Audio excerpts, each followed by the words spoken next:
Your Yes, phone? Prabhuji. Yeah, very clear. It's very clear. Okay.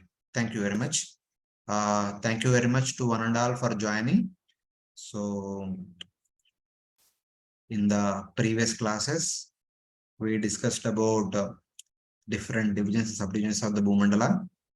Then we also discussed about Svarga-loka, the different planetary systems, different planets located in the Svarga-loka. Then briefly, we also discussed about Mahar-loka, Dhruva-loka, Mahar-loka. See, this is like Dhruva-loka, Mahar-loka, Jana-loka, Tapa-loka, Satya-loka. Above that, there is also Vaikunta.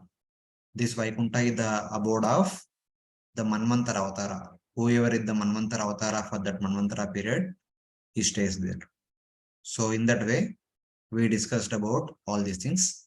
Then there is a brief discussion about the 7 universal layers. As you go upward, these are the 7 universal layers. Afterwards, there are greater details are discussed about the Bhuvar-loka and Bila-svargas. That will come in the 24th chapter. 25th chapter talks about Lord Shesha, who is holding the entire Bhumandala. And 26th chapter talks about the Narakalokas, where punishment is awarded to the sinful activities. So this is the brief overview of the upcoming chapters. So we'll try to do as much as today, and remaining will complete in the next class. So today and the next class will be our last classes. So Bhagavatam says there are 7 universal layers which cover our Brahmanda. They are made up of earth, water, fire, air, ether.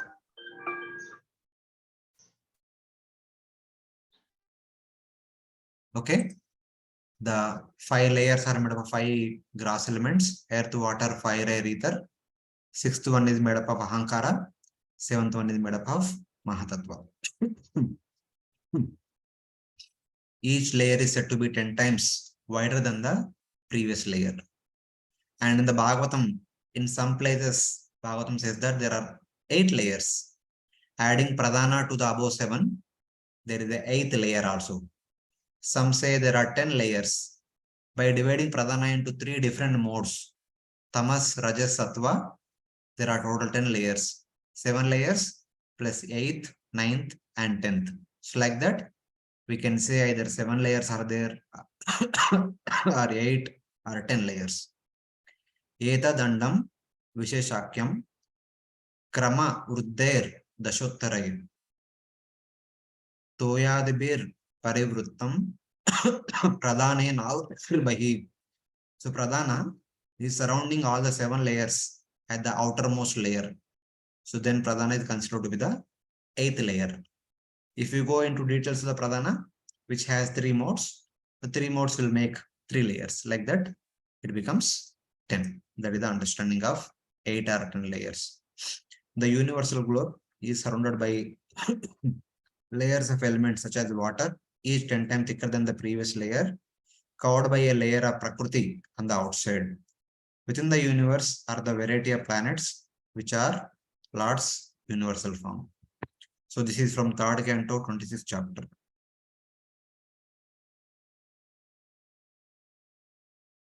So there is a small reference of how there are 10 layers, how to understand in connection to Purusha Sukta prayers. If you see, there are 2 verses kept from 2nd canto, 5th chapter, 2nd canto, 6th chapter. Saeva Purusha Tasmad Andam Nirbidya Nirgata Sahasroru Angribahu Aksha Sahasranana Sirshavan. This verse talks about Karnadakshaya Vishnu enters into our universe as Garbhodakshaya Vishnu, stays there for 1 lifetime of Brahma, then he comes out and rejoins with Karnadakshaya Vishnu, and he remains as Sahasra Shirsha Purusha. So when he enters into the universe, he expands into everything that exists in the universe. Sarvam Purusham Evedam Bhutam Bhavyam Bhavachayat Tenedam Avrutam Vishwam Vidatim Adhitishtati. Having expanded himself into all the 14 planetary systems, having spent a time equal to the time of the Brahma's lifespan. Then he goes outside the universe. What is the distance between the Garbhodaksha Vishnu and Karadaksha Vishnu? Vitastim Aditishthati. That is mentioned here. So that is that the information we get it from Purusha Sukta prayers. So here you see whatever 4 lines of the 2 verses from the Bhagavatam are exactly corresponding to the 4 lines of the Purusha Sukta first 2 prayers. Om Sahasra Sirsha Purusha Sahasraksha Sahasrapad Sahasroru Angri Bahu Aksha. Same. Sabhumim Sarvatos Prushta Aditishta Dashangulam. Tenedam Mavrutam Vishwam Vishatim Aditishthati. Aditishthati means Atitishtat. Vitastim means Dashangulam.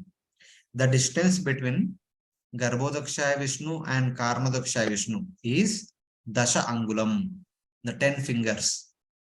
In Shastra, these 10 fingers are indicative of 10 universal layers. The 10 universal layers which are separating Garbhodaksha Vishnu is inside the universe and Karmadaksha Vishnu who is outside the universe. The 10 layers are made up of earth, water, fire, air, ether, Ahankara, Mahatattva, Tamoguna, Rajoguna, and Sattvaguna. These were the 10 layers. So like that. So from Purusha Sukta prayers and also Bhagavatam prayers, we understand that how the 10 layers are also indicated.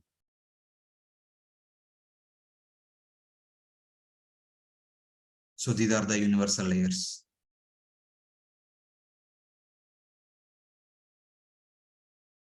So this is Karmadaksha Vishnu and this is Garbhodaksha Vishnu. Dono ka beech mein distance 10 angulas. 10 angula means 10 layers, 10 universal layers.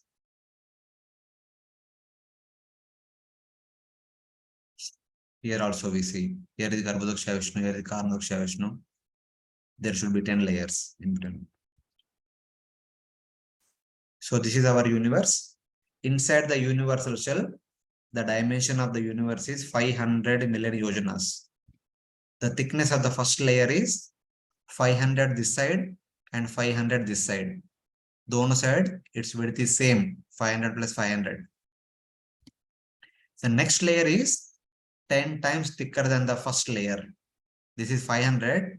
This becomes 5,000. This becomes 5,000. Someone must be having a doubt. Why it is 500? It is 500 because whatever is the inner diameter of the universe, it will take the same measurement. Because the same concept is followed in the case of Aloka Varsha, Loka mountain also. The dimension of Aloka Varsha is equal to the inner diameter. So in that way, it is taken like that. And the next, the third layer will be 10 times to the second layer. That is 50,000 million yojanas. So like that. You see here. So this is 500. This is 500 plus 500. If you want to calculate the overall width, overall diameter of the universe, for example, this is inner diameter is 500. With first layer, 500 plus 500 plus 500. With second layer, 5,000 plus 500 plus 500 plus 500 plus 500, 5,000. So like that, every layer, if you keep adding, this is the universe inner diameter.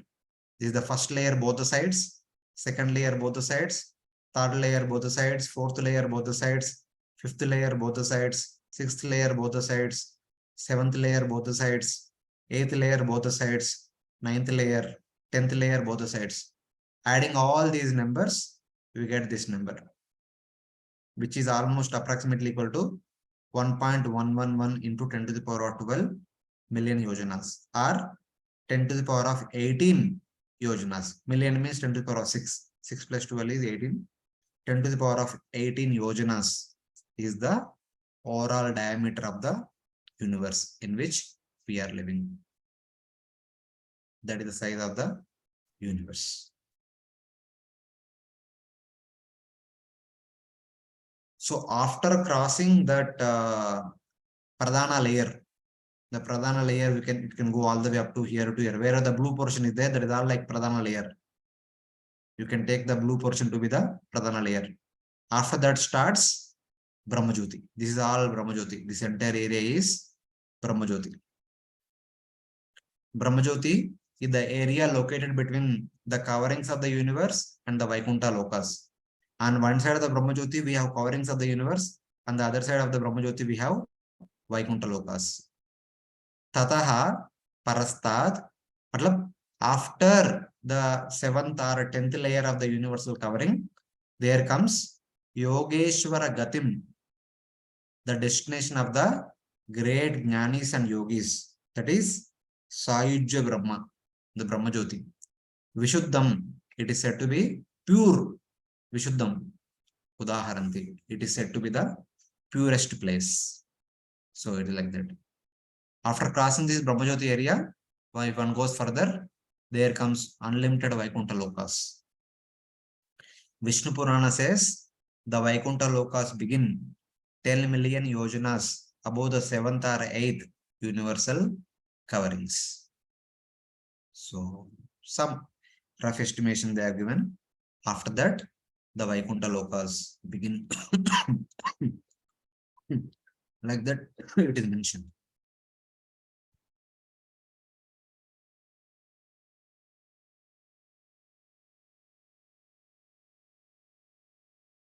What is this 10 yojanas? So every universe is 10 yojanas outside. Alpesh Prabhu, what do you mean by 10 yojanas? Hare Krishna Prabhu. Means Yes, Prabhu. I wanted to ask that every universe has same outer covering. Every universe means there are many. It should be. It should be Okay. same outer coverings. Okay, Prabhu. That was the doubt. Because Okay. all the universe are made up with the same elements. So same covering should be there. Okay, Prabhu. Okay, thank the you. dimensions may vary. One universe may be smaller, other universe may be bigger, but the number of coverings would be same. Okay. Okay. Thank you, Prabhu. Prabhuji. Yes. Hare Krishna. Prabhu. Hare Krishna. Go ahead.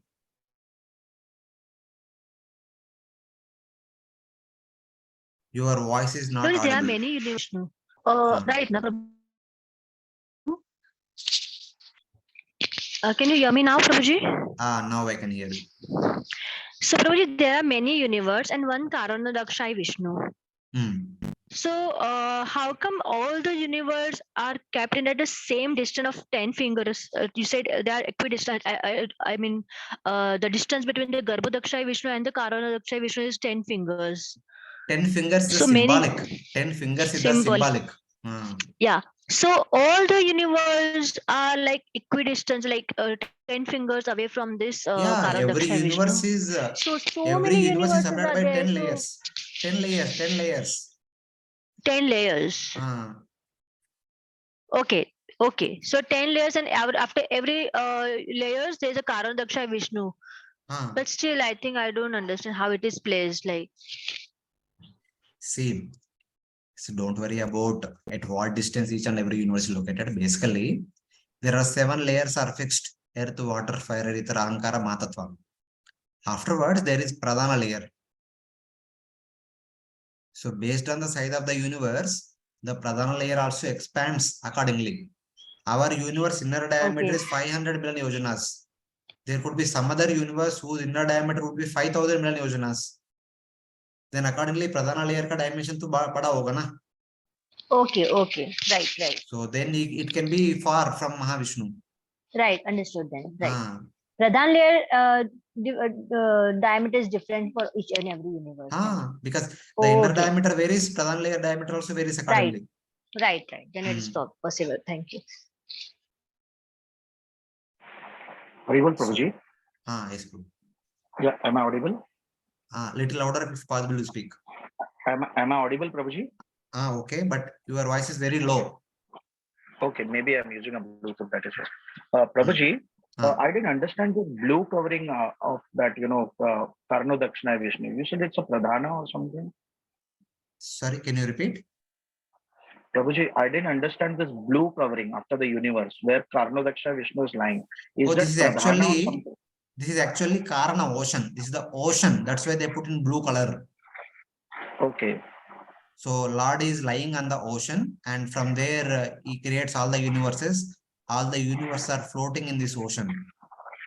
Okay. Okay. I just give you an understanding. I said that 7 layers we have here. If you accept this to be the 8th layer, then from here the Okay. Brahmajyoti starts. From here to here is all Brahmajyoti. That's why I said. And after Okay. Brahmajyoti, we get Vaikuntha Lokas. These are all Vaikuntha Lokas. Okay. So like that. And one interesting thing, it is Sadashiva resides in Brahmajyoti. Sadashiva, in one sense, is guarding all the Vaikuntha Lokas. Just like in every holy place, when we go, there is Lord Shiva temple at the beginning of the temple, at the beginning of the holy pilgrimage place. So Lord Shiva actually resides there as a Dham Rakshak, Dham Samrakshak. Okay. Same way, Sadashiva is staying here in Brahmajyoti as a Dham Samrakshak of the entire Vaikuntha Lokas. If anyone was to enter into Vaikuntha Lokas, they will have to take permission of Sadashiva. So something like that. Thank you, Prabhuji. So that is about the dimensions. So we are more or less, we discussed about all these planetary systems except Rahu Ketu, remaining all we discussed. Now in the upcoming chapters, we will discuss about that. This also we discussed last time. This is the lower half of the universe where Garbhodaksha Vishnu is situated. This is the Lokalok mountain. Here Dhruloka, here Maharloka is there, here Janaloka, Tapaloka, and Satyaloka. Just above Satyaloka and below the universal covering, somewhere here, the Vaikuntha, the abode of Lord Vishnu, Manvantara Avatara, which I mentioned, that is located somewhere here. And if this area alone, if you magnify, that is this much.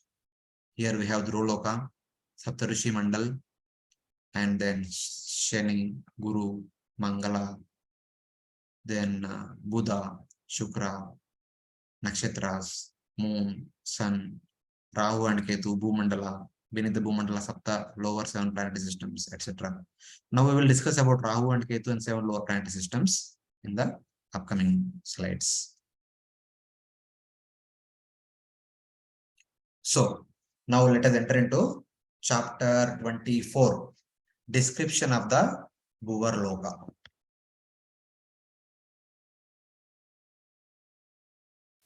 Bhuvar-loka is also called as Antariksha.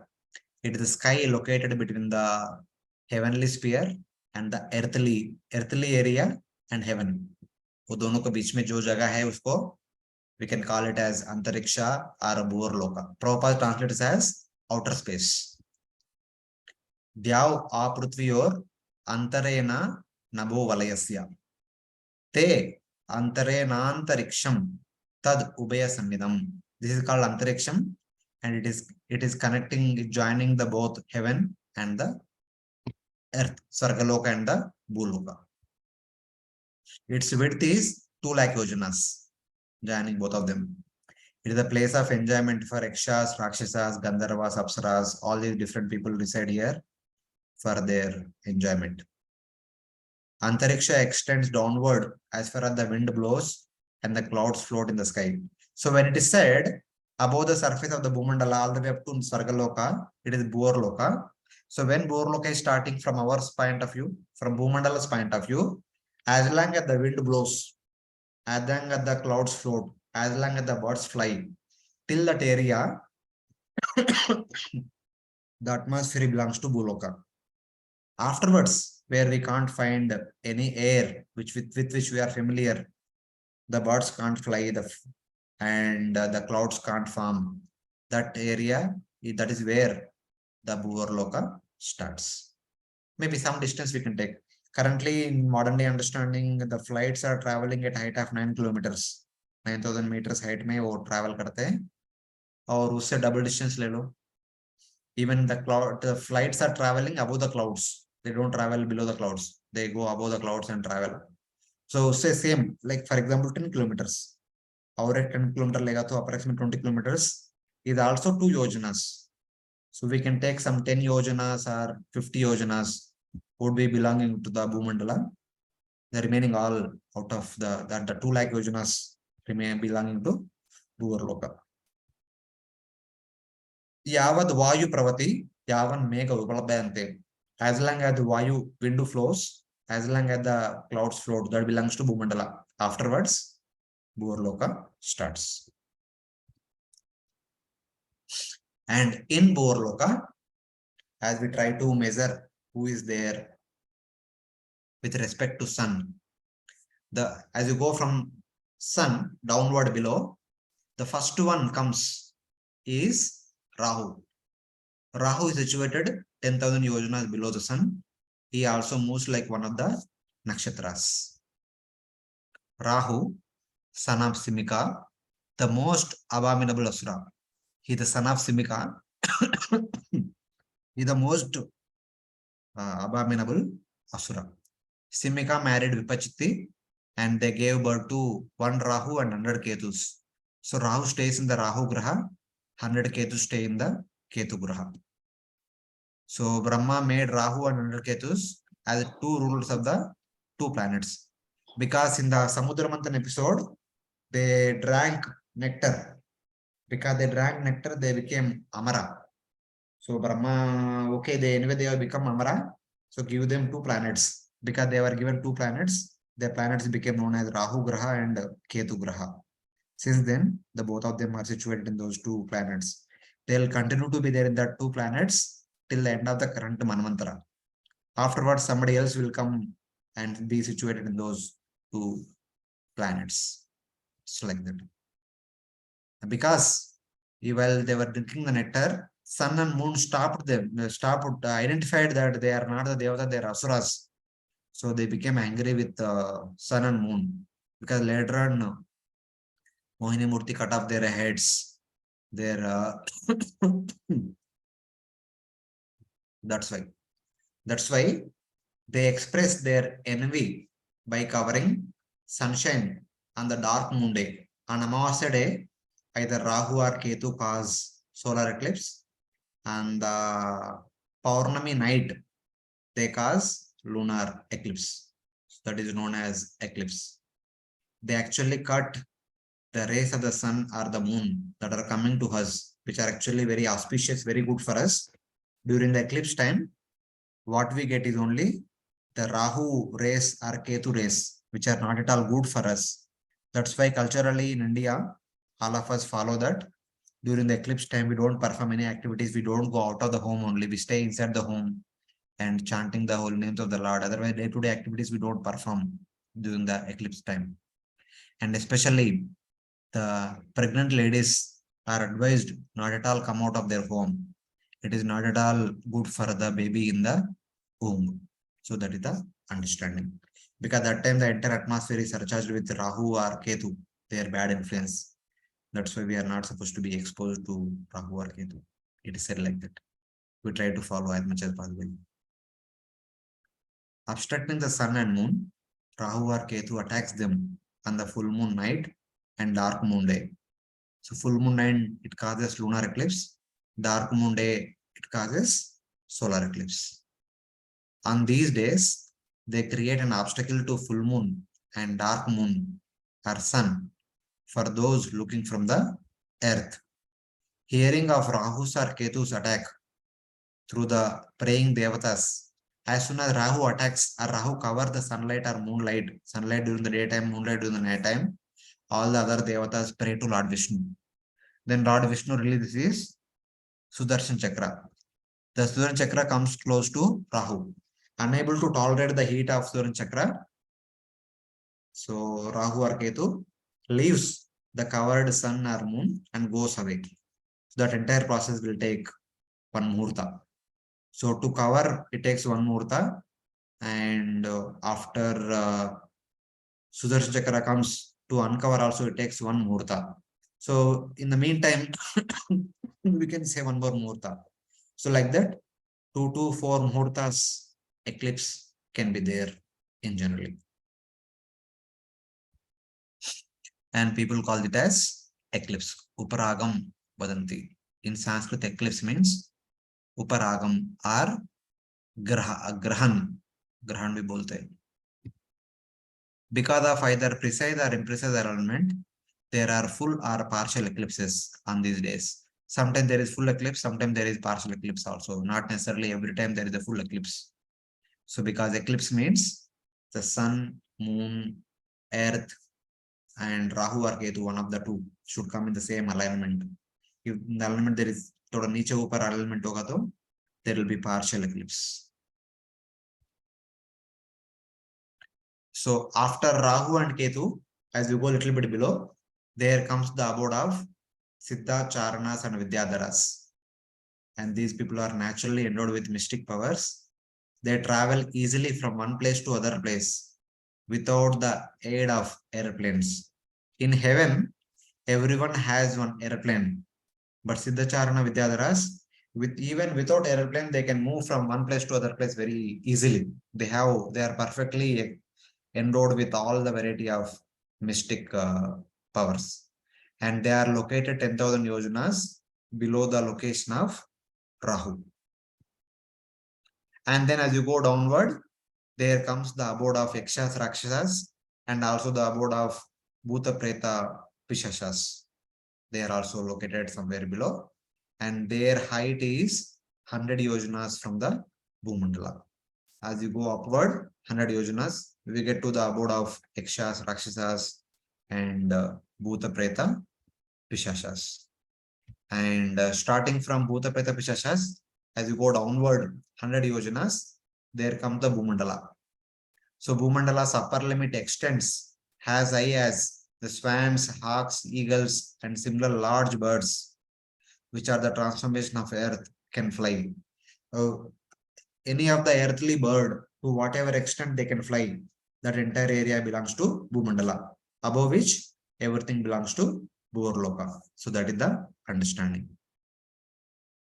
So this is the upper limit of Bhuloka, above which there is no more air. Whatever air we are experiencing now, whatever wind, that wind won't be there in the Bhuvar-loka. In Bhuvar-loka, there is a different kind of wind will be there. It is not like our wind. So that is the understanding. So these are the dimensions where they are located, etc., etc. We have seen from the sun, there is Rahu and Ketu. 10,000 yojanas below sun is Rahu and Ketu. 10,000 yojanas below Rahu Ketu is Siddhacharana Vidyadharas. And below them we have Yaksha Rakshasas, Bhuta Preta Pishashas. Below them we have Bhumandala. As you go upward also, above sun, at one point there are Kinnaras, Kimpurushas. At other point there are Gandharvas and Apsaras. As you go above by 1 lakh yojanas, there we have moon. In the moon there are Sadhyas and Pitrus are residing. Of the 8 category of superhuman beings that were created by Brahma, except 2 people, remaining 6 category people are living in this Bhuvar-loka. So 1 category of superhuman beings were the main devatas who are living in the Svarga-loka. 1 category of superhuman beings are known as Asuras. They are living in the 7 lower planetary systems. So remaining 6 are living in the Bhuvar-loka. See, Sadhyas and Pitrus are 1 category, Gandharvas, Apsara 2nd category, Kinnaras, Kimpusha 3rd category, Siddhacharana Vidyadharas 4th category, Yaksha Rakshasas 5th category, Bhuta Preta Pishashas are the 6th category. The 6th category people are living in the Bhuvar-loka. So with respect to sun, here is Rahu and Ketu, 10,000 yojanas. Below them we have Siddhacharana Vidyadharas. Below them we have Yaksha Rakshasas and Bhuta Preta Pishashas. In the upper portion we have Gandharvas and Apsaras, Kinnaras, Kimpurushas, etc. So this is the picture of the Bhuvar-loka. So who are all the different personalities living at different places? These 6 category of superhuman beings about whom you have studied in the 3rd canto, 10th chapter. Their names are mentioned.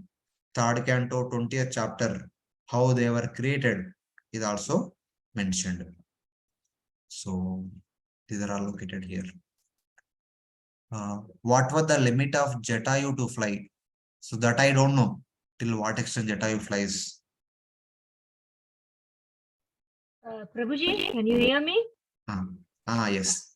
Prabhuji, this other lokas, Siddhacharanas, all these lokas, they don't have this Panchamahabhuta like earth, water, fire, fire, air element and all. How is it exactly? Or they have one element each?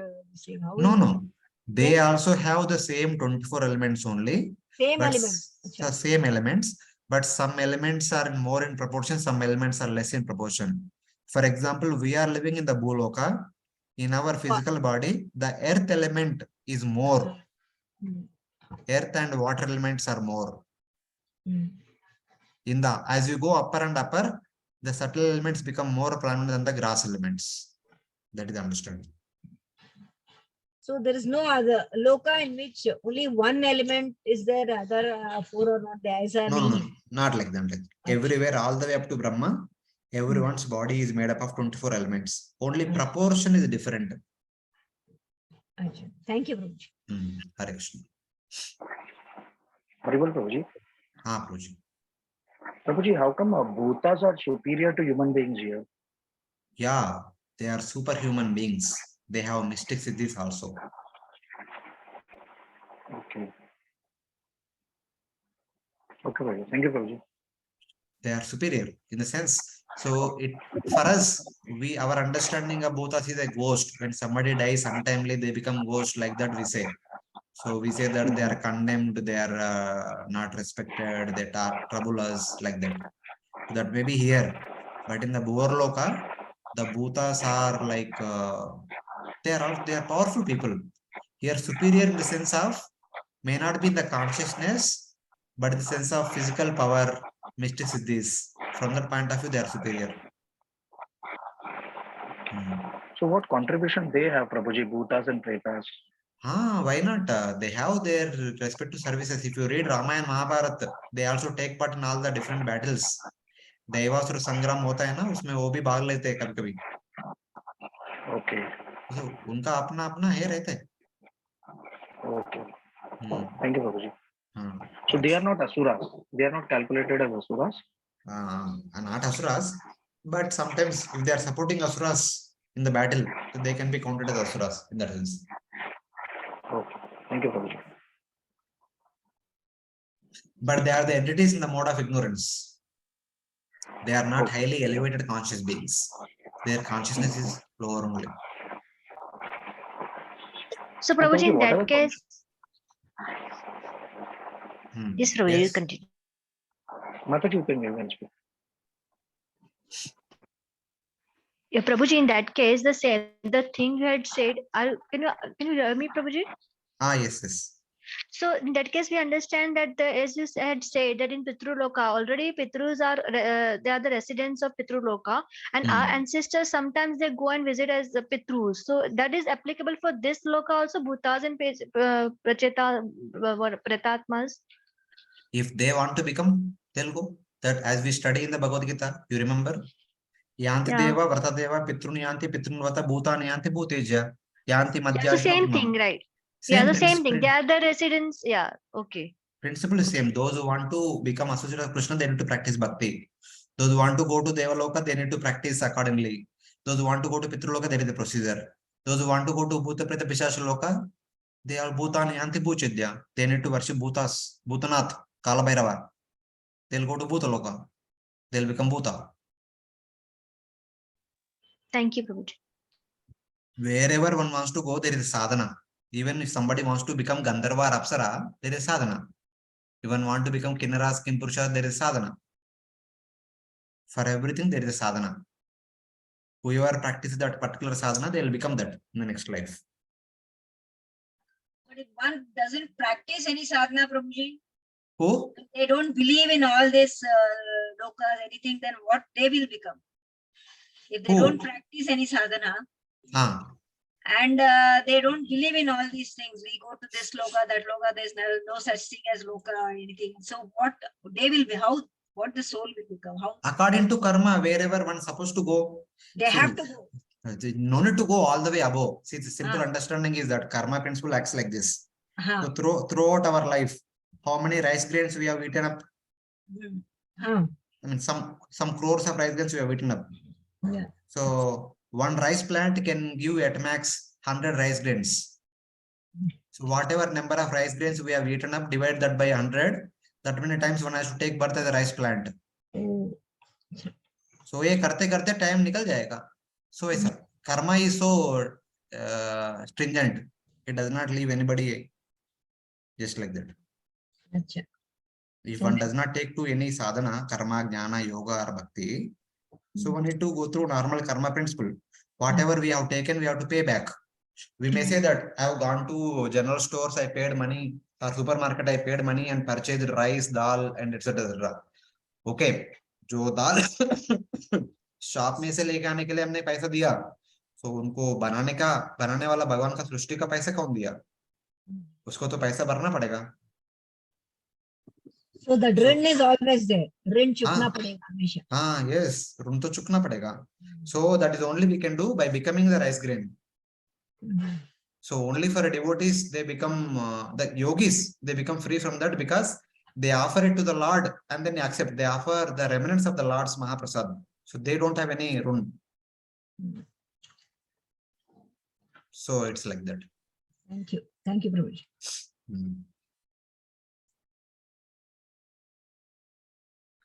Prabhuji, Okay. what is the difference between Rakshasas and Asuras?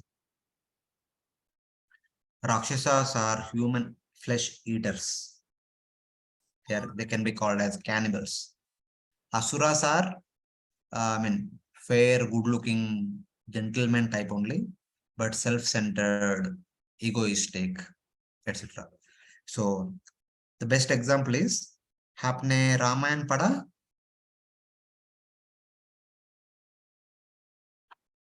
Hare Krishna Mataji. Ramayan talks about all the Rakshasas only. Kadamba, Vibhandak, Ravana, Kumbhakarna, Vibhandaka, so many Rakshasas, Trishira, they have disfigured bodily appearance. Putana in her original bodily form, she was very ugly, but she can change her form whenever she wants, the way she wants. So it's like that. These are all, they have multiple eyes. Some Rakshasas have their mouth in that abdomen only, something like that. They are different bodily figures and a different bodily type itself. They are all Rakshasas. They feed on human flesh. That was the reason. No? All the sages who were performing austerities in the forest, they were being eaten by the Rakshasas. So they complained to Lord Ram. So Lord Rama, during that Vanavas time, for the safety of all the sages, he was killing all the Rakshasas one by one. So they are called Rakshasas. Rakshasas are directly human eater. That's what Ravana used to tell, not Ravana.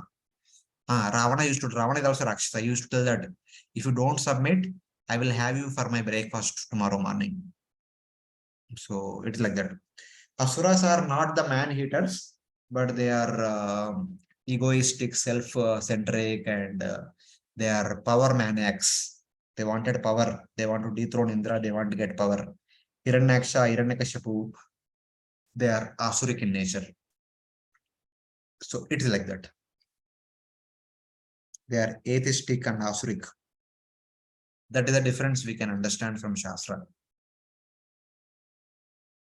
So there can be Asuras among human beings also, sir? Yeah, in one sense, but here the Asuras about whom we are talking is the most powerful Asuras. The Asuras among human beings, we can say that the human beings having Asura Pravrutti. Asura Pravrutti hai human beings may, but so it is there. It can be there. That's what, na? In the Satya Yuga, the Devata and the Asuras, they were living in different places, different dvipas. And in Treta Yuga, also they were living in a different continents. Like Ravana was in a different Lanka, Lord Rama was in Bharatavarsha.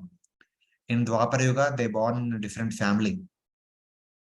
Same family only, but different. At least the same place, but different families. Kauravas, Pandavas. But in Kali Yuga, they will be the same person.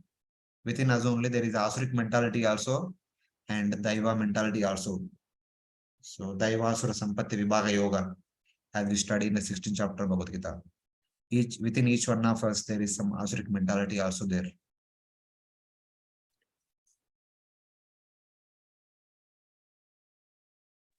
Thank you very much, Prabhuji. Hare Krishna. Okay. There is a chart box question. Is Simhika the same Rakshasi who obstructed Hanuman while crossing the ocean?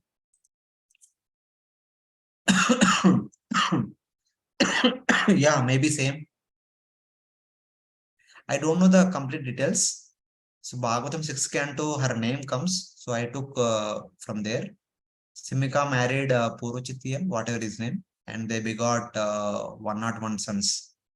I don't know exact connection between the Ramayana Simika and Bhagavatam Simika. Maybe same, may not be same.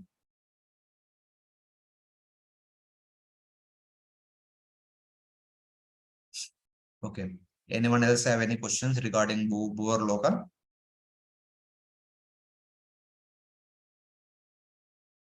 So, from the surface of the Bhumandala till the point where moon is located, this entire area is called Bhuvar-loka, whose width from here to here, it is about 2 lakh yojanas. Here to here 1 lakh yojanas, and here to here another 1 lakh yojanas. That's how it is said that the width of the Bhuvar-loka is 2 lakh yojanas. Then, after that, the remaining entire chapter of the chapter 24 talks about Bila-svarga, the 7 Bila-svargas, which are located within the Bhumandala.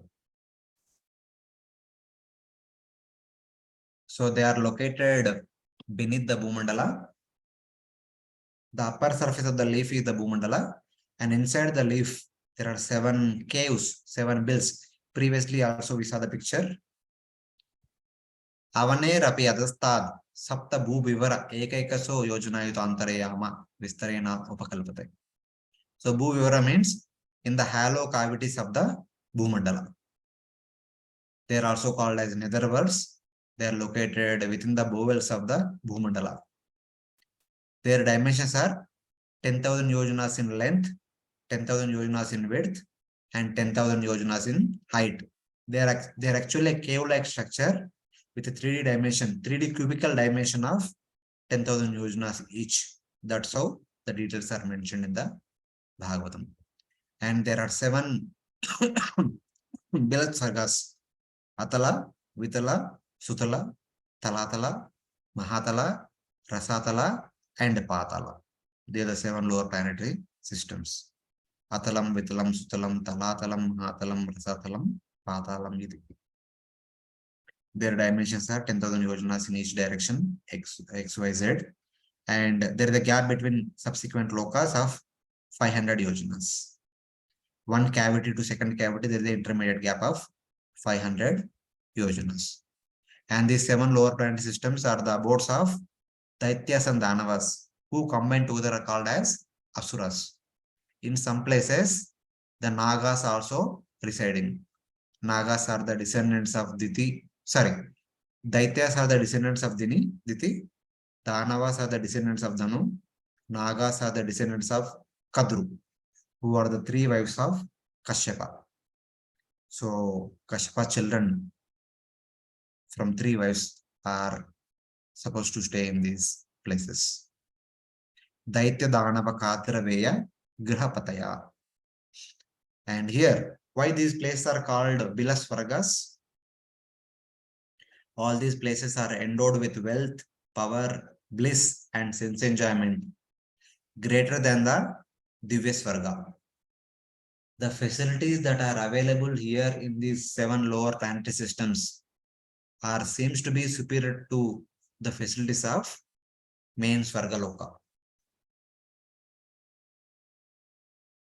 Eteshu hi Bila-svargeshu Swargadapi adhika. Swarga se adhika matrame. What all the adhika? Kama, Bhoga, Aishwarya, Ananda, Bhuti, Vibhuti, Susamruddha, Bhava, Nodhyana, Krida, Vihareshu. All these things are there in Adhika Matra. In greater quantity, they are there in these 7 lower planetary systems in comparison to the main Swarga. Here, the people are immersed in illusory enjoyment, being lived in their fine houses and beautiful gardens, with desires more unimpeded than Swarga. So these people, all these Asuras, have lot of facilities for enjoyment, but the only thing they don't have is position. The Devatas may have lesser facilities, but they have position. they have controllership over 3 planetary systems. Indra is the ruler of the 3 planetary systems. Just like Daityas, Danavas are the children of Diti and Danu, the Devatas, the main principal Devatas are the children of Aditi, who is also one of the wives of Kashyapa. So it is the competition between the brothers, co-brothers. So natural. So one wife's children has position, other wife's children have no position. Hum kaise? Humko bhi position chahiye. So these people keep waging war in Swarga. So the people in Swarga can't live happily. They are not sure when the Asuras are going to wage war. But Devatas never go to Asura-loka and disturb them. Because Devatas are not interested in somebody else's property. That's why it is said that they with desires more unimpeded than in Swarga. Matlab, they can have as much sense gratification as possible without any external disturbance in these 7 lokas. So it is like that. Ishwaradapi apratihata kama maya vinoda nivasanti. Even Ishwar se bhi koi virodh nahi aayega. Unka indriya trupti mein. So that is the kind of arrangement is given to Asuras in the Bila-svargas. Maya, who is an expert artist and architect, constructed cities with finest houses for the leaders of these 7 abodes. So Maya Danava is the architect of all the Asuras. He constructed beautiful bungalows for all the leaders of the Asuras.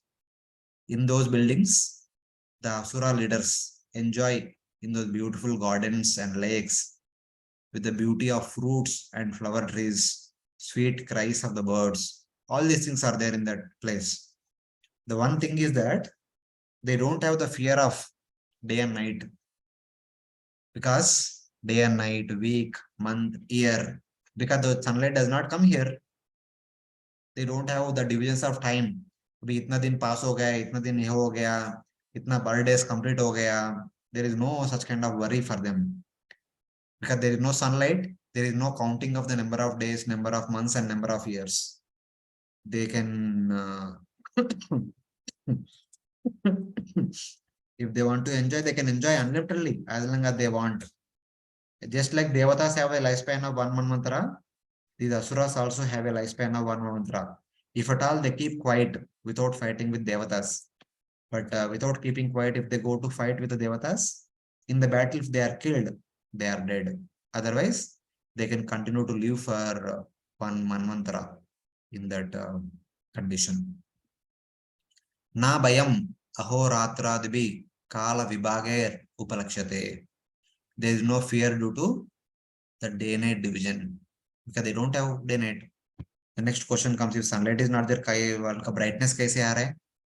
The gems located on the snake heads and the gems bedecked on the walls of their buildings drive away the darkness and provide intense brightness all over.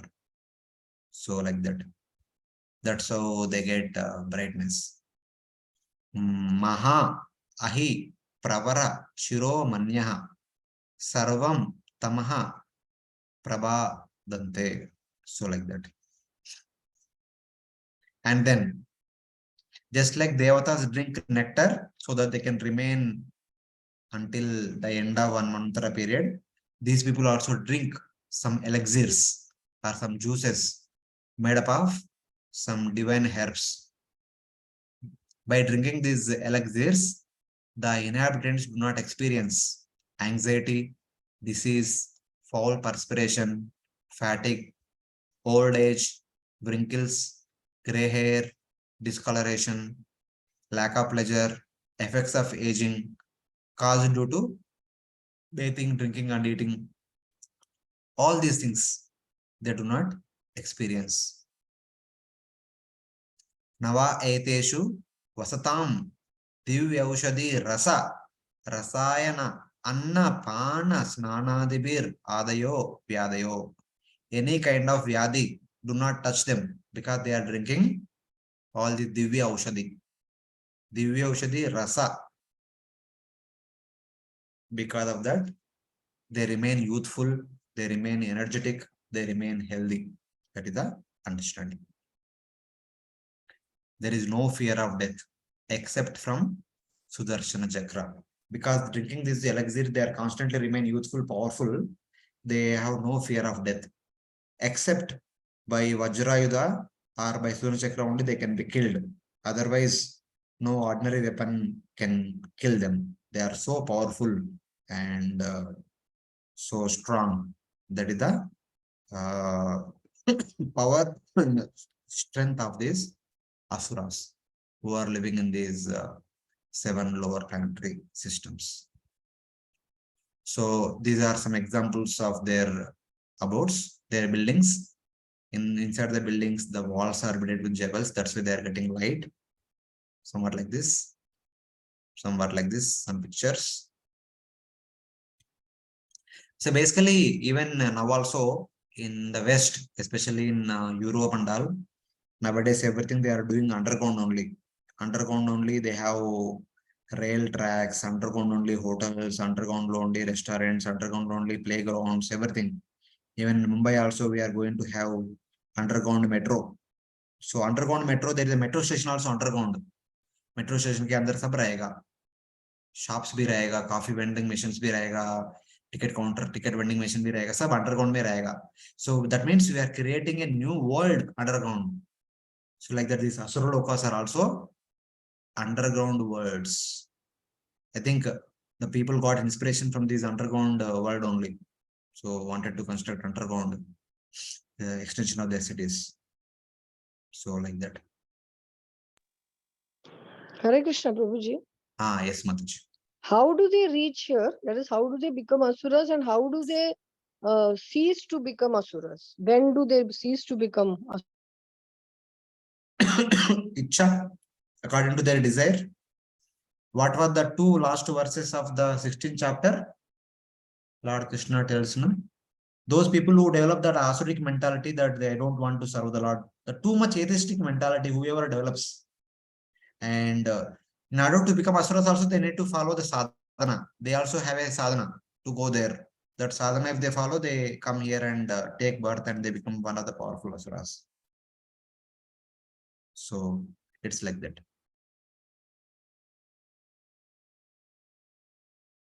Then when do they cease? I mean, in the sense that one manvantara is over, then that means they're no longer asura, they'll have to be born as humans or something, or worse. How is that? Yeah, they will go according to their karma. They may not become humans immediately. They will take birth as the lower species and then eventually they will become human beings. Even after becoming human beings also, they still have the asuric tendencies because they lived as asuras for a long time. That asuric tendency will be there. But eventually by good association, they slowly they give up. But when sometimes the asuras become so strong, they can't, their temperament can't be changed. Such kind of asuras, when they are by their good fortune, when they are killed by the Supreme Lord, they will be delivered. Otherwise, Jiva on his own, they should turn themselves toward the Lord. Then only there is a deliverance. Deliverance, we need to work hard for our deliverance. We cannot continue in Asura Pravati. But only for a few Asuras, they get Lord's special mercy. Lord will kill them and give them Sahyajamukti. It is like that.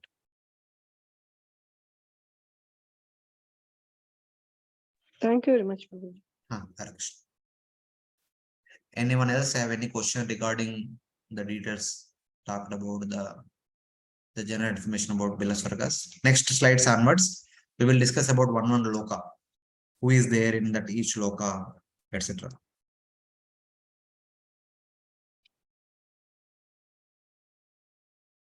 Any other devotees have any question?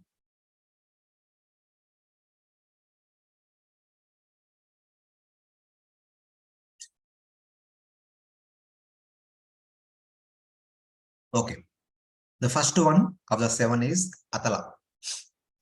Atala, there are many asuras are residing. Their head is Bala. He is the son of Mayadanava. Mayadanava is the overall architecture, overall engineer, we can say, for the entire Asura Loka. So his son Bala, he is the head of the Atala Loka. He himself has so many mystic powers, endowed with mystic potencies. he created 96 kinds of special mystic powers. Though he inherited so many powers from his father, but he himself created new mystic potencies, 96 special. One example is shown. What kind of special mystic potency he had? Just by Anning, he created 3 kinds of women for the purpose of enjoyment. Because these lokas are meant for enjoyment only. As we mentioned in one of the class previously, we have 3 categories of svargas: Divya-svarga, Bhuvar-loka and Bila-svargas. The Divya-svarga is prominently the mode of goodness.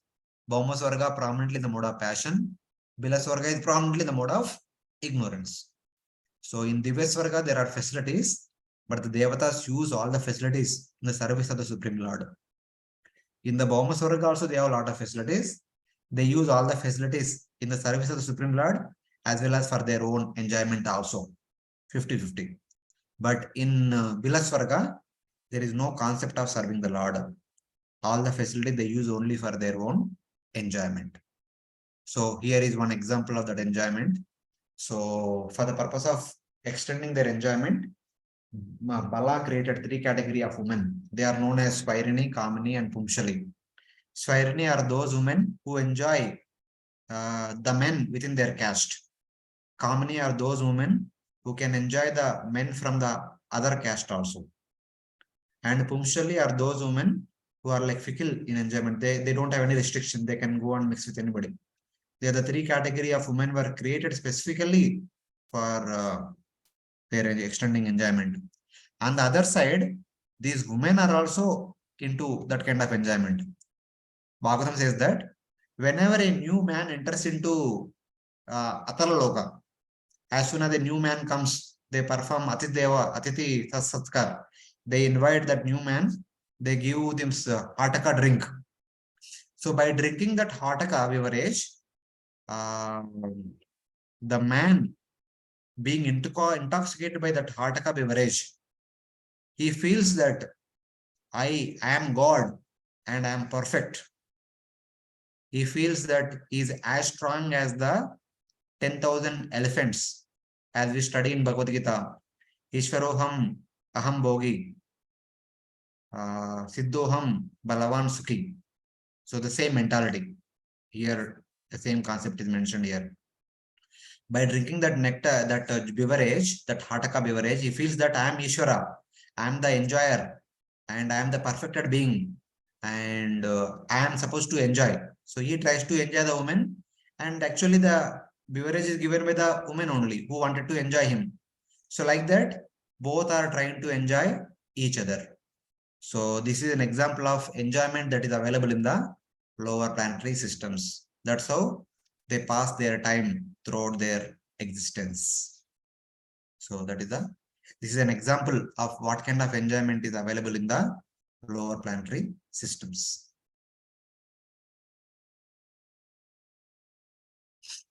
Then the second one is Vitala-loka, where one of the 11 Rudras lives here with his wife Gauri or Bhavani, surrounded by his personal associates. We discussed that one of the 11 Rudras stays in Ilavrita Varsha, one stays in the greater Himalayas, one stays in the Tapa-loka, and one is staying in the Vitala-loka. He stays along with his associates, Bhuta, Preta, Pishashas, Yakshas, and Rakshasas. They are Lord Shiva's associates. They also stay with him in this particular abode. Yaksha, Rakshasas, and Bhuta, Preta, Pishashaganas. They all stay with Lord Shiva in this particular Vitala-loka. So then it is said that from the mixture of Lord Shiva and Bhavani's vital fluid, they created a Hataki river. And when this Hataki river is heated by Agni and hardened by Vayu, heated by Agni and hardened by Vayu, cooled by Vayu, we can say, that Hataka river produces Hataka gold. And that gold is worn by these Yakshas, Rakshasas, Bhuta, Preta, Pishashas as different ornaments. So what kind of ornaments? Some names are not given. Hataki nama bhavayor viryena Yatra Chitrabanur Matarishvana Samidyamana Ojasa Pibanti Tan Nishtutam Hatakakyam Suvarnam Bhushanena. So they will use this Suvarna in the form of Bhushanas, Avaranas. Whoever residing in this particular Vitaloka, for them gold is produced from the vital fluid of Lord Shiva and Bhavan. So it's like that. That is what is indicated in this particular shloka, which is describing Vitaloka. So Vitaloka is basically belongs to one of the 11 Rudras, and he lives along with his associates, Yakshas, Rakshasas, Bhuta, Preta, Pishashas. These two people stay in the Bhuvar-loka also. They also stay here, both the places. Then, as you go one step down below, there comes Sutaraloka. Sutaraloka is also the abode of Asuras, but the Bali Maharaja's pastime, well, Bali Maharaj surrendered himself to Lord Vamana, that my dear Lord, you have occupied the entire Bhumandala with one step. All the upper planetary systems is the second step. There is nothing left for you to keep third step. So all these things are in my possession, but I am the possessor. Possessor is always greater than the possession. You keep your third step on my head. So he keeps. So in one sense, indirectly, that Lord could have taken Bali Maharaj to Vaikuntha, but Bali Maharaj wanted to become Indra. He already performed 99 sacrifices. This is the 100th sacrifice. Lord, by personally coming to the sacrifice, he made successful completion of the 100th sacrifice. So Bali Maharaj is supposed to become Indra as per the rule, but he cannot become Indra for this Manvantara. He has to become Indra next Manvantara. So till then, where he has to stay?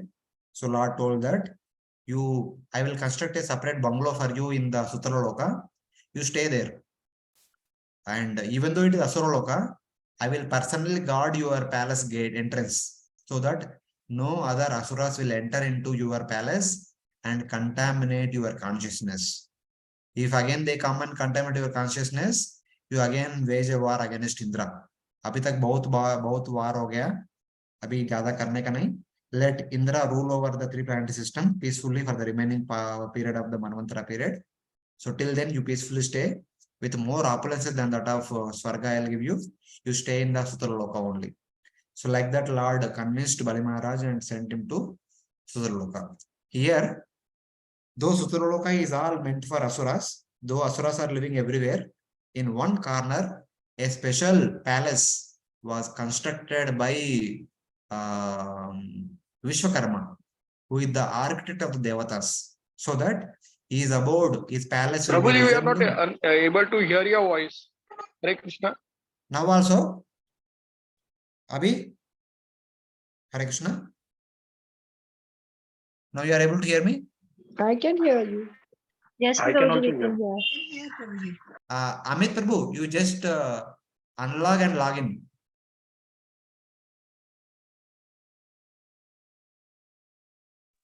Yes, Prabhuji is doing. No issue. So, there, residing over there. So, this entire pastime of Lord Vamana happened during the 7th Chaturyuga of the current Manvantara. Currently, we are in the 20th Chaturyuga. In the 7th Chaturyuga, this Lord Vamana appeared and sent Bali Maharaj to Sutaraloka. Since then, he is staying there. And he will continue to stay till the end of the current Manvantara. In the next Manvantara, he will become Indra. He will rule over the entire 3 planet system for that one Manvantara medium. After that, he will go back to Godhead. That is the understanding. So currently, living there, he worships the Lord with fearless heart and with complete devotion. Resides here with greater opulence than that of Indra, in a place specially created by Vishwakarma by the order of Lord Vamana. Rest all is inhabited by the Asuras, Daitya Danavas. The remaining area of the Sutaraloka is all occupied by Asuras. So this is the speciality of Sutala Loka. Then, as we go downward, there comes Talatala Loka. It is ruled by Maya, who is known as Maya Danava. The first one was decided by Bala with the son of Mayadanava. So here the leader is Mayadanava himself, with the leader of Talatala Loka. He's the king of the Danavas who are living in this place. And he helped Tripurasura, the lord of the three cities. It was Mayadanava who constructed the three cities, the city made up of gold, silver, and copper, or whatever. Boarding the three cities, he waged a war against the Devatas. Then, being requested by the Devatas, Lord Shiva comes forward to fight with Tripurasura. Initially, he could not defeat Tripurasura. Then Lord Shiva prays to Lord Vishnu. Lord Vishnu gives him 3 arrows. With the 3 arrows, he destroys the 3 cities constructed by Mayadanava. Then with Trishul, Lord Shiva kills Tripurasura. Then Lord Shiva comes to Talatala Loka to kill Mayadanava, because Mayadanava had created these 3 cities. Whoever is in the city, they are not visible to the people who are down below. So they don't know where to throw arrows. The arrows are coming from the open sky, but the people below, they don't know where to throw. So that is that kind of arrangement Mayadanava created. So Lord Shiva was very angry with Mayadanava. It is not a fair fight. Fight है तो दोनों आमने सामने आना चाहिए fight करने का. So चुपके fight क्या करने का? So when he was about to kill Mayadanava, Mayadanava fell flat at the lotus feet of Lord Shiva. He said, "Please forgive me. Next time I will not do such kind of thing." So Lord Shiva gave Abhaydan. So since then, he is protected by Lord Shiva, and is also not fearful of Sudarshana weapon, because he had taken shelter of Lord Shiva. Lord Vishnu also does not harm him. The same Mayadanava who also took the shelter of Arjuna, because of which he was saved from Lord Krishna during that Kandava Dahan episode in the Mahabharata. So worshipping Lord Shiva and worshipped by the residents, Mayadanava resides here in this loka known as Talatala. That is about Talatala Loka. Then as we go downward one step below, there comes Mahatala. Here in this abode is meant for the snakes. The Mahatala means many heads. The many hooded snakes are living in this Mahatala Loka. They are all Kadru's descendants. Kuhaka, Takshaka, Kaliya, and Sushena. These are some of the names mentioned in the Bhagavatam. Takshaka and Kaliya used to live here. Takshaka also lives in that, what was that island name? We discussed about this when Jambudipa was discussed. Lanka and one more island was there. There also he lives. He lives sometime here, sometime there. It's like that. By birth, the snakes are all controlled by anger. They become angry very easily. They are addicted to material enjoyment. They are completely bewildered. They enjoy themselves with their family members. Constantly live in fear of Garuda. So Garuda ke samne भयभीत हो जाते हैं. Because Garuda, if he sees any snakes, he will kill them immediately. So that's how Garuda becomes angry with the snakes, because they cheated. They helped their mother in cheating Garuda's mother. So Garuda is very angry with the snakes. So as you go downward, down below Mahatala Loka, there comes Rasatala Loka, which is the abode of the main Daityas and Danavas.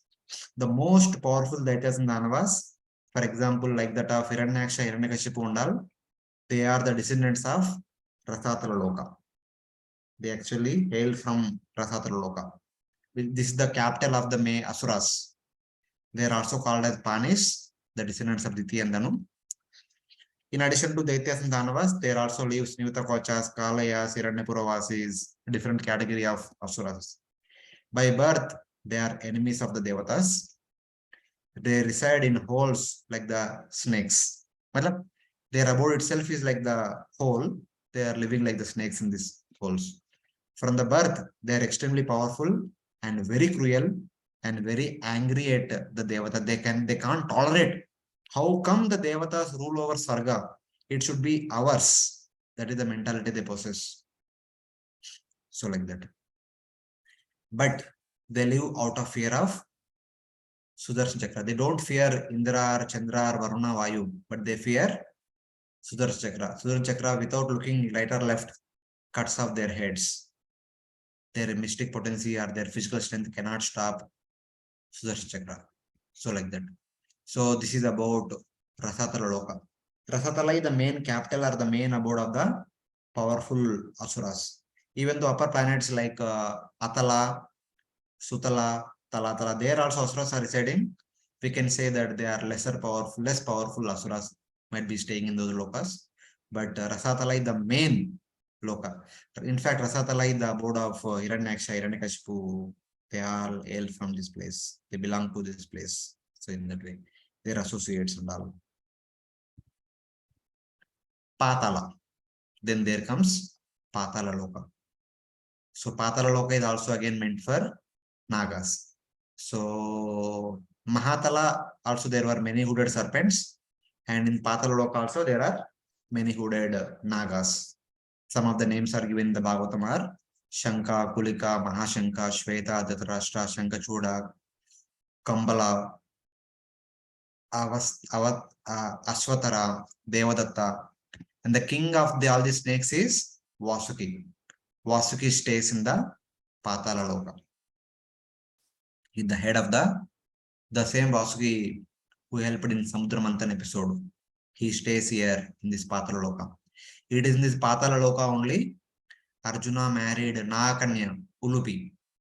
Here in this Patala Loka only Bhima was given that special beverage, drinking which he became 1,000 elephants power. He got 1,000 elephants power. That all happened in this Patala Loka. They are very envious. They have many hoods with shining jewels. 5, 7, 10, 100 and 1,000. Every hood has one jewel. These jewels will drive away the darkness of the entire Patala Loka. The entire area is brightened by these jewels on the hoods of the snakes. So like that. So like this, one after the other, the 7 lokas description is given in one verse in the 24th chapter. So these are the dimensions of all these 7 lokas. Each loka extends to a distance of 10,000 yojanas. Mount Meru extends for 16,000 yojanas. The gap between 2 subsequent lokas is about 3,000 yojanas. Sub milke 89,000 yojanas. Here you see. And below Patala Loka, there is another 11,000 yojanas. This is called rocky Bhumandala. This entire Bhumandala at the bottom position is called rocky in nature. So in that rocky Bhumandala, here we have Narakala. The hellish planetary systems are located there. And below this Bhumandala, we have Shesha, who will be holding the entire Bhumandala. So the next 2 chapters talks about, one chapter talks about Shesha, who is holding the Bhumandala. One chapter talks about the hell, where sinful people are punished. So this is how the 24th chapter talks about Bhuvar-loka and 7 Bila-svargas. So there is a small video about what we discussed till now. This video you already saw, but anyway, currently we are discussing the topic. It will make more sense. Afterwards, we'll take some questions if any devotee has. Below the earthly planetary system are 7 subterranean realms named Latala, Mahatala, Rasatala, and Patala, which do not receive sunlight and which are inhabited primarily by demoniac living entities. To reach the first one must go 80,000 miles downward through underground tunnels. At successive depths of 80,000 miles are the remaining 6 netherworlds, all of which are fully developed underground civilizations. In the 4th level downward, Talatala Loka, lives the magical architect Maya Danava, who has designed many brilliantly decorated cities where proud materialists reside. Below the netherworlds are the 28 hellish planetary systems. The demigod of justice, Yamaraj, judges the unrighteous human beings after their deaths and sends them to one of these planets. There, errant souls are administered appropriate punitive measures corresponding to their misdeeds.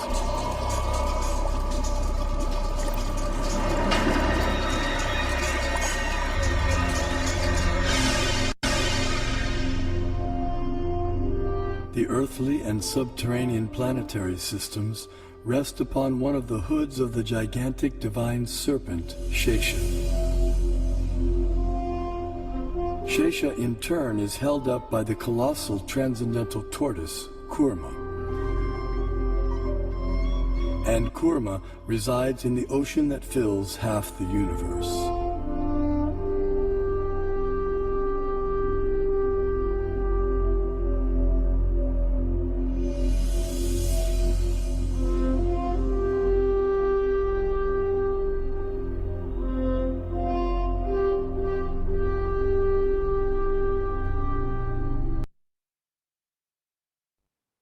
Below the earthly planetary system are 7 subterranean realms named Atala, Vitala, Sutala, Talatala, Mahatala, Rasatala, and Patala, which do not receive sunlight and which are inhabited primarily by demoniac living entities. To reach the first one must go 80,000 miles downward through underground tunnels. At successive depths of 80,000 miles are the remaining 6 netherworlds, all of which are fully developed underground civilizations. In the 4th level downward, Bhuvar-loka, lives the magical architect Maya Danava, who has designed many brilliantly decorated cities where proud materialists reside. Below the netherworlds are the 28 hellish planetary systems. The demigod of justice, Yamaraj, judges the unrighteous human beings after their deaths and sends them to one of these planets. There, errant souls are administered appropriate punitive measures corresponding to their misdeeds.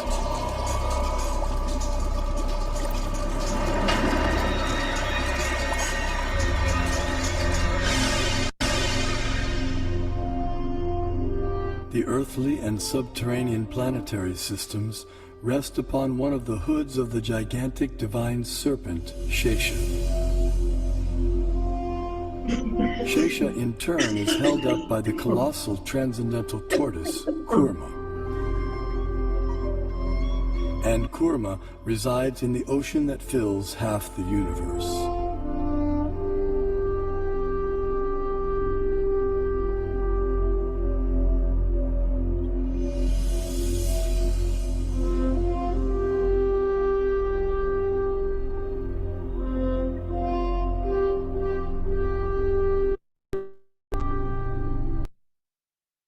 Okay, all of you could follow.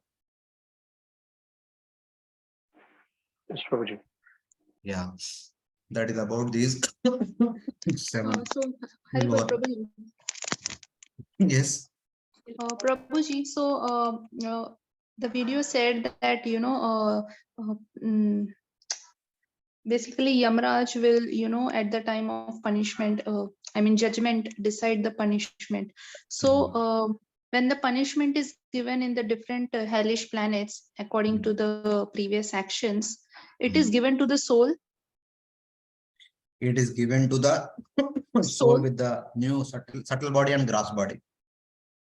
Okay, so for that punishment, he is given new subtle and new gross body. No, subtle body to already hai.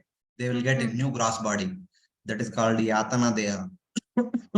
There is a special body meant for giving pain, Yatana Deha. So in that case also, Prabhuji, it is the body which is suffering. But how will the the soul rectify its mistake? For example, right now I am coughing. Somebody asks, "What are you doing?" I say, "I'm coughing." Who is coughing? I am coughing, or my body is coughing? Body. So, but I am saying I am coughing. Because as long as I am living in this body, as long as I am identifying with this body, whatever body goes through, I also go through. Okay. So it's like that.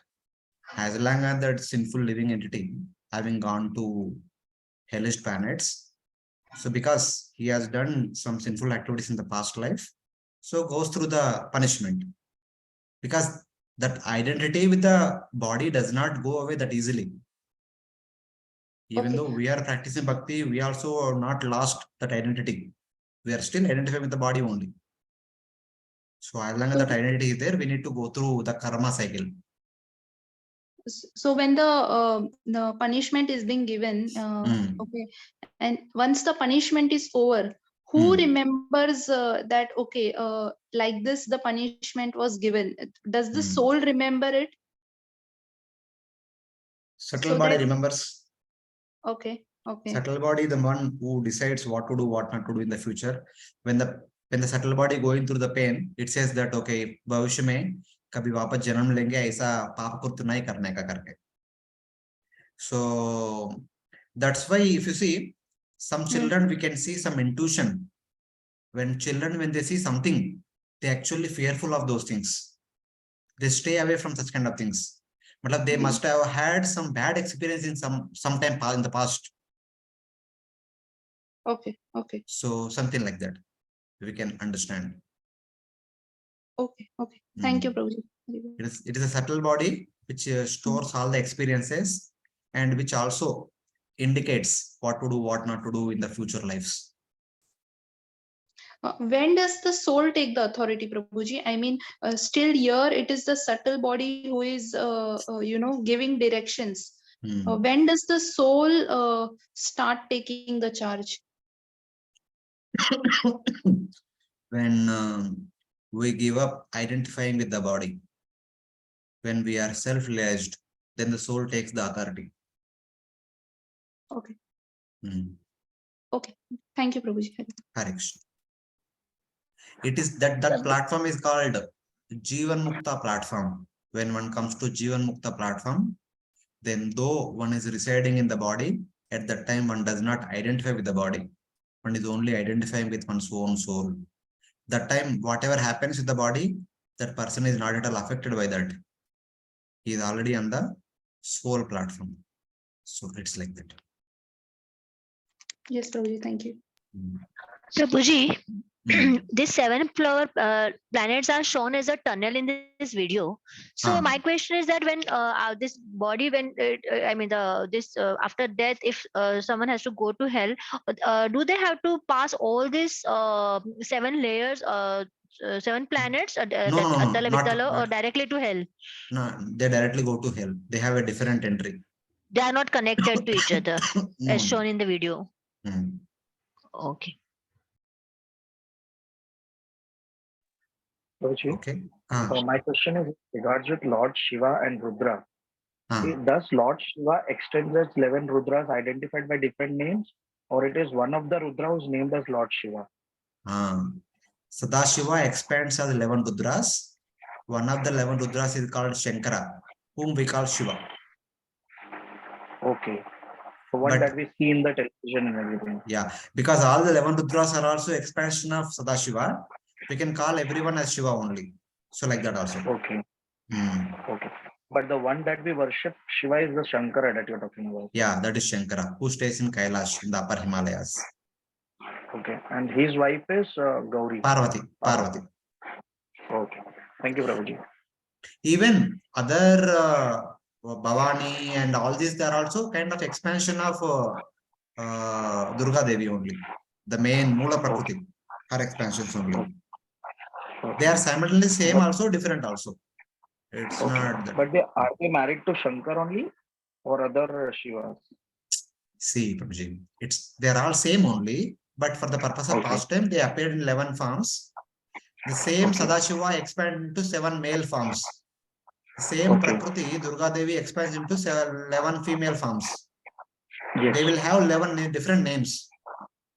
So that's all. Okay. So, Prabhuji, what are the other names of the other Rudras? I don't know. You read Srimad Bhagavatam, Canto 3, Chapter 12. The 11 names are mentioned there. Okay. Chapter 12. In Canto 3, Chapter 12, initial few verses only, the names come. Okay. Thank you, Prabhuji. Thank you. Hare Krishna. Hare Krishna. Prabhuji, all the Shivas look similar. Maybe same.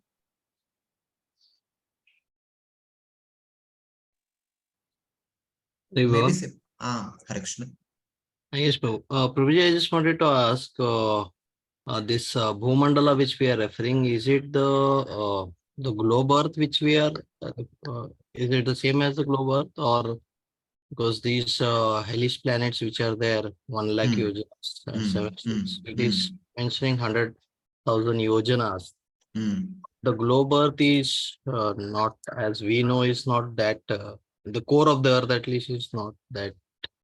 It does not have that much distance. So how do we understand that? So seems that you joined later on in our discussion. So see, this is the Bhumandala, what we are talking. The thickness of the Bhumandala is 1 lakh yojanas. Here is our Earth globe, whose diameter is only 1000 yojanas. Earth globe has nothing to do with these 7 lower planetary systems. These are all part of the bigger Bhumandala. Our Earth globe is a tiny portion on the top of Bhumandala.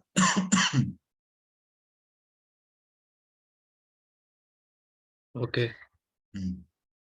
So, but is that this Bhumandala, is it visible? I mean, Bhumandala we can't see, Prabhuji. Bhumandala mostly it is part of, it belongs to superhuman beings. So since it belongs to heavenly hemisphere, so we can't see it. We with the human eyes, especially in the current Kali Yuga, our sensory power is so limited, so we can't see. Okay. Unless until someone is who's as powerful as Madhvacharya, ordinary people cannot see. Okay, bro. Thank you. That is Shastric understanding. Got it. In the previous yugas, like the Dwapara Yuga, Treta Yuga, Satya Yuga, there are kings who are elevated in consciousness. They could travel to many places. They could rule over different parts. For example, kings in Satya Yuga, Treta Yuga, they were ruling over the entire Bhumandala. That means they could access. In Treta Yuga, in Dwapara Yuga, like Yudhishthira Maharaj was ruling over the entire Jambudipa. Arjuna could travel, Parishit Maharaj could travel all the way up to Uttara Purvarsha. But in Kali Yuga, after Janamejaya and all, within Bharata Varsha, then within Bharatakanda, like that, the ability to control has become further and further reduced. So it is like that.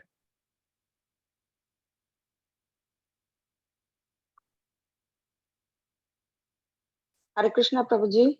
Hare Krishna. Just now you said that Jivan Mukta Avastha that the Mataji asked. So can you give one example of Jivan Mukta Avastha? Was Prabhupada in Jivan Mukta Avastha or somebody else? Can you give one example so that we can identify? Yeah, certainly Prabhupada in Jivan Mukta Avastha and also Ambarish Maharaj. If you read 5th canto, in the beginning chapters, he was traveling here and there. Okay, so they like Avadut. He was traveling, that is Jivan Mukta state. Okay. Yes, Prabhuji. Thank you. Hare Krishna. Hare Krishna. And even Jadabharata, you must have heard very recently. He was also Jivan Mukta. Yes, Prabhuji. Thank you. Hare Krishna. Dandavat. Done all the questions related to this topic. We'll go ahead. See, here is a quick summary of all the 14 planetary systems. Who is staying where? What kind of people staying in what kind of place? By performing what kind of sadhana? One can go to what kind of place, etc. Such some kind of general information is given. Satyaloka is the abode of Lord Brahma. He lives here along with the Vedas personified forms.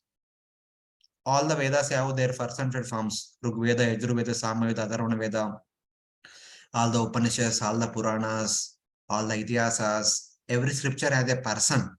They all stay in the Brahmaloka. And when somebody practices Jnana Yoga or Ashtanga Yoga,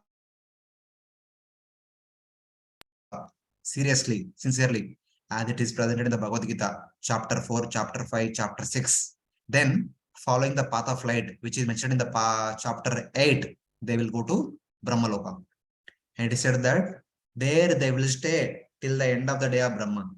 After that, when there is a pralaya, when there is going to be a pralaya, then they leave Brahmaloka, then they enter into Brahmajyoti. They attain Sahaja Mukti. And then, if somebody practices Naishtika Brahmacharya for the entire life, they also promoted to Satyaloka. Performing tapasya for the entire life, they are also sent to Satyaloka. That is mentioned in the 7th canto of Bhagavatam. And then there comes Tapaloka. Tapaloka is the abode of 4 Kumaras, and also one of the 11 Rudras stays here. This place is also attained by the perfected Jnanis and the perfected Yogis. Some of them who want to go to Satyaloka, they go Satyaloka. Who want to remain in Tapaloka, they will remain in Tapaloka, continue to perform tapasya. So like that. The same perfect Jnanis, perfect Yogis also, if they want to stay, they can remain in Jnanaloka and also Maharloka. So these 4 lokas are meant for great yogis and tapasvis. So who by practicing Jnana Yoga or Ashtanga Yoga here, they'll be promoted to those lokas. If they want to stay there, they can stay. Otherwise, they can go ahead and attain Sayuja immediately, or they can stay till the end of the day of Brahma. And after that, they can enter into Sayuja Mukti. This is indicated in Srimad Bhagavatam Canto 7. And after performing Brahmacharya duties, Grihastha duties, then those who take to Vanaprastha duties, those who practice all the Vanaprastha tapasya very strictly, they will be promoted to Maharloka. So that is also mentioned in the 7th canto of Bhagavatam. So like that. So these are like different abodes who can attain there by performing what sadhana one can attain is briefly indicated here. Then as we come down, we come to Svargaloka. Svargaloka is the abode of the main devatas, consisting of the 12 Adityas, 11 Rudras, 8 Vasus. The remaining Rudras, 1, 2 are here and there spread, but the remaining all Rudras must be staying in the Svargaloka only. 8 Vasus, 2 Ashwinis, 49 Marus, 49 Agnis. Like this, all these great devatas are all living in the Svargaloka. When somebody practices Krusa Dharma properly, they will be attained Svargaloka by following the path of darkness, as it is mentioned in the Bhagavad Gita chapter 8, one of the last verses. So they attain Svargaloka and they enjoy in Svargaloka as long as their piety allows. After that, they'll come down to Bhaumasvarga, and after that, they will come down to Bhuloka. So that is the understanding. Then just below Svargaloka, we have Bhuvar-loka. Just now we saw Bhuvar-loka, the residential quarters of the 6th category of people. But in that, there are 2 divisions. Svargaloka is mostly, Svargaloka is entirely the mode of goodness. Mode of goodness is prominent in Svargaloka. In Bhuvar-loka, some portion is prominent by mode of goodness, some portion is prominent by mode of ignorance. The places where Sadhyas and Pitrus are residing. So Pitrus, Sadhyas and Pitrus are staying in the moon planet. The moon is called Pitruloka. By all the Grihasthas, by following the path of darkness, by following Sakama Karma Yoga properly, they can also go to Pitruloka. Either they can go to Svargaloka, they can go to Pitruloka. They spend their time there and then come back. So Sadhyas and Pitrus stay in the moon. Gandharvas, Apsaras, Kinnaras, Kimpurusha, Siddha, Charna, Vidyadharas, they all stay in the Bhuvar-loka area. They attain the Bhuvar-loka by following the path of darkness. So wherever these people are staying, this entire place is in the mode of goodness. But wherever Rahu, Ketu, Yakshas, Rakshasas, Bhuta, Pitta, Pishas are staying, that place is predominated by mode of ignorance. Because these people are not the category of mode of goodness, this is the category of mode of ignorance. And then as we come down from Bhuvar-loka, we come to Bhuloka. In Bhuloka, there are 2 divisions. There is one Karma Bhumi, which is Bharatavarsha. The other one is Bhaumasvarga. The remaining Bhumandala is called Bhaumasvarga. So in Karma Bhumi, in Bharatavarsha, human beings and other lower beings that assist human beings are living here. All the plants, animals, cow, they are living with us because we need their assistance. We are dependent upon them. They are there with us.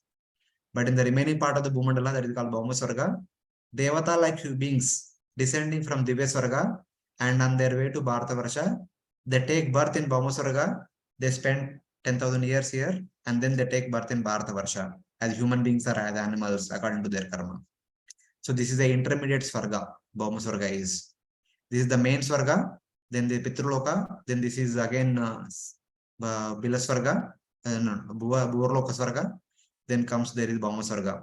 Then we go down, there are 7 lower planetary systems. Bila-svarga. One second. I'll take these next 2 lines, then I'll take questions.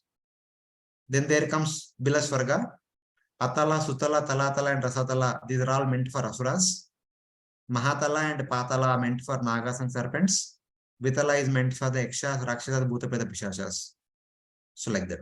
Narakaloka is the place where sinful human beings are brought after death for punishment.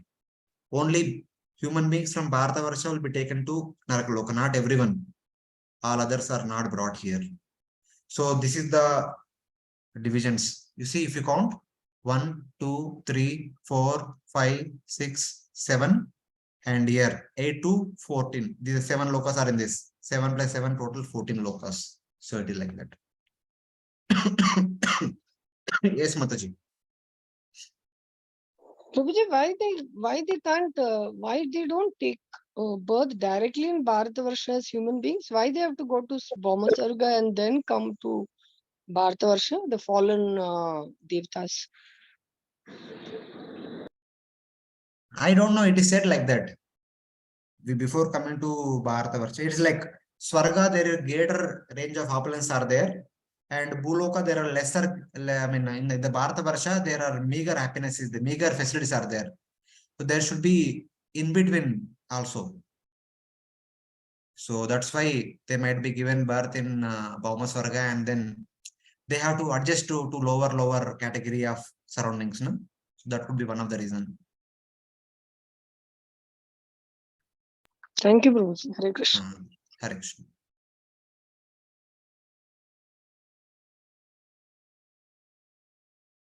Any question from the other devotees? Okay, you are able to follow? So whatever we discussed till now, this is like quick kind of overall summary. Who stays where and by doing what kind of sadhana one goes where, etc. is indicated here.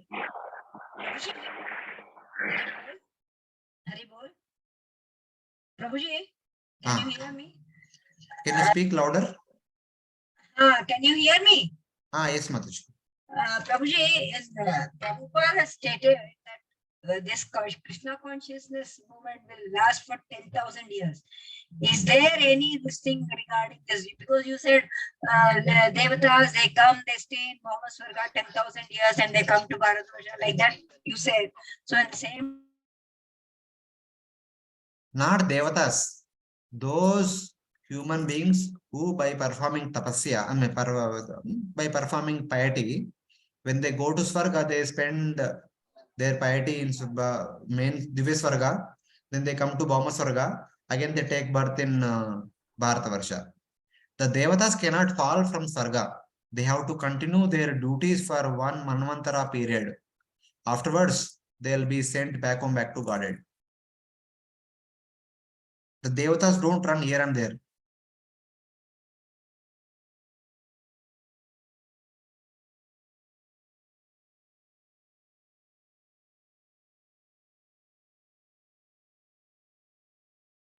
So who becomes Haribol?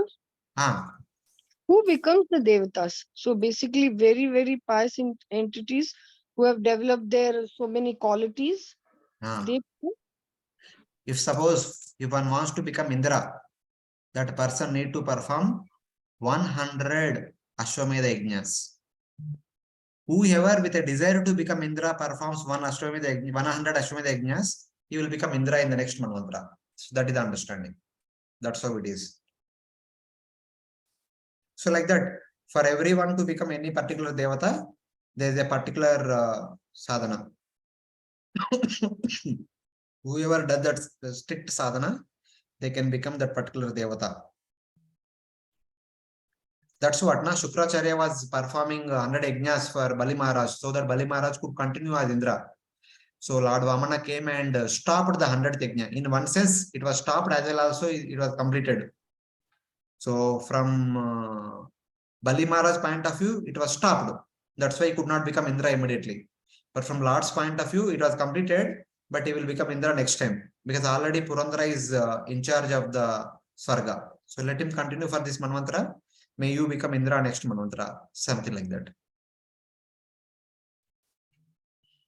So once they become like Indra, post of Indra, then after that they will go back to Godhead because Yes.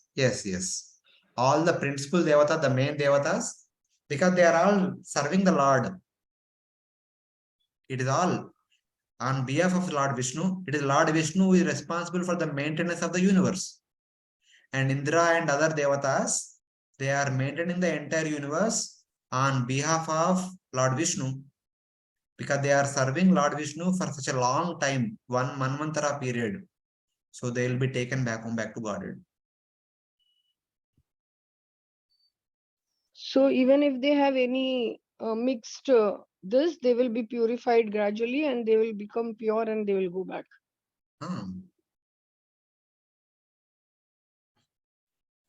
इतना लंबी समय सेवा करते करते करते सब clear हो जाएगा.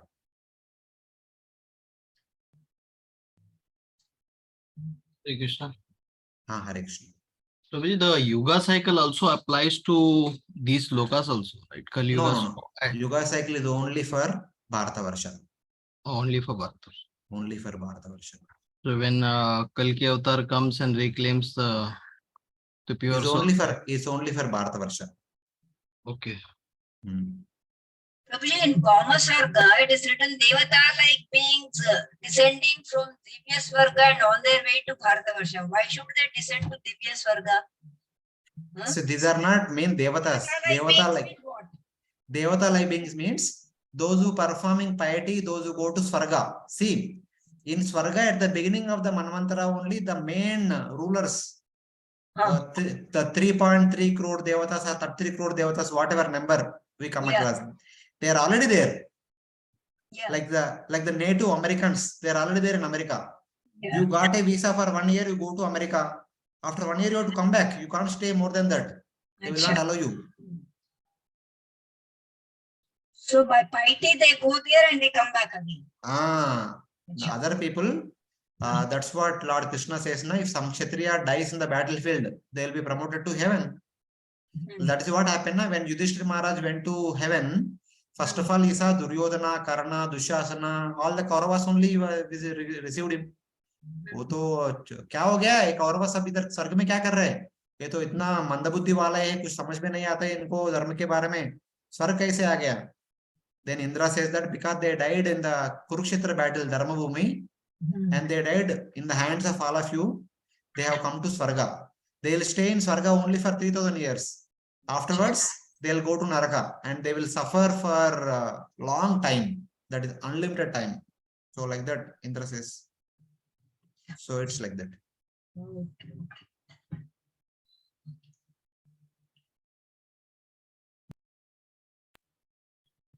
But that's what Prabhupada said. This moment will be only for 10,000 years. I mean, what is the relationship, Prabhuji? How did he mention, in what context he mentioned that? What is the deeper meaning of that? The deeper meaning is the effect of Kali becomes more and more prominent in Kali Yuga. That is the only understanding. At least today, people are listening to us. As time progresses, no one will care and listen to us. That is the understanding. Or as time progresses further, people become more and more materialistic, more and more self-centric, and they are not interested in this bhakti and all eventually. Thank you, Prabhuji.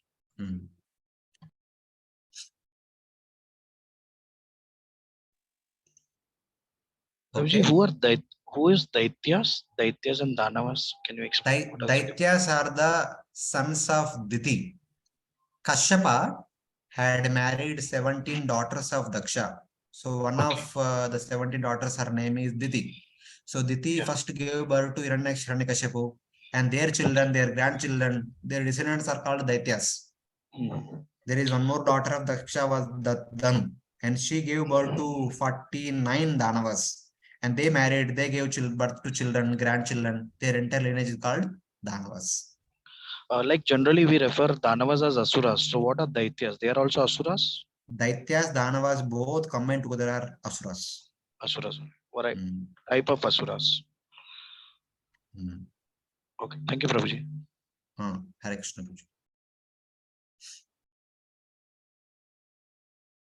Okay, we'll go to the next one.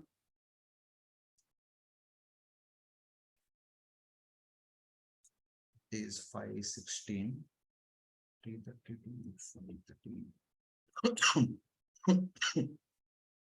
Lord Ananta, the holder of the Bhumandala. 1 second.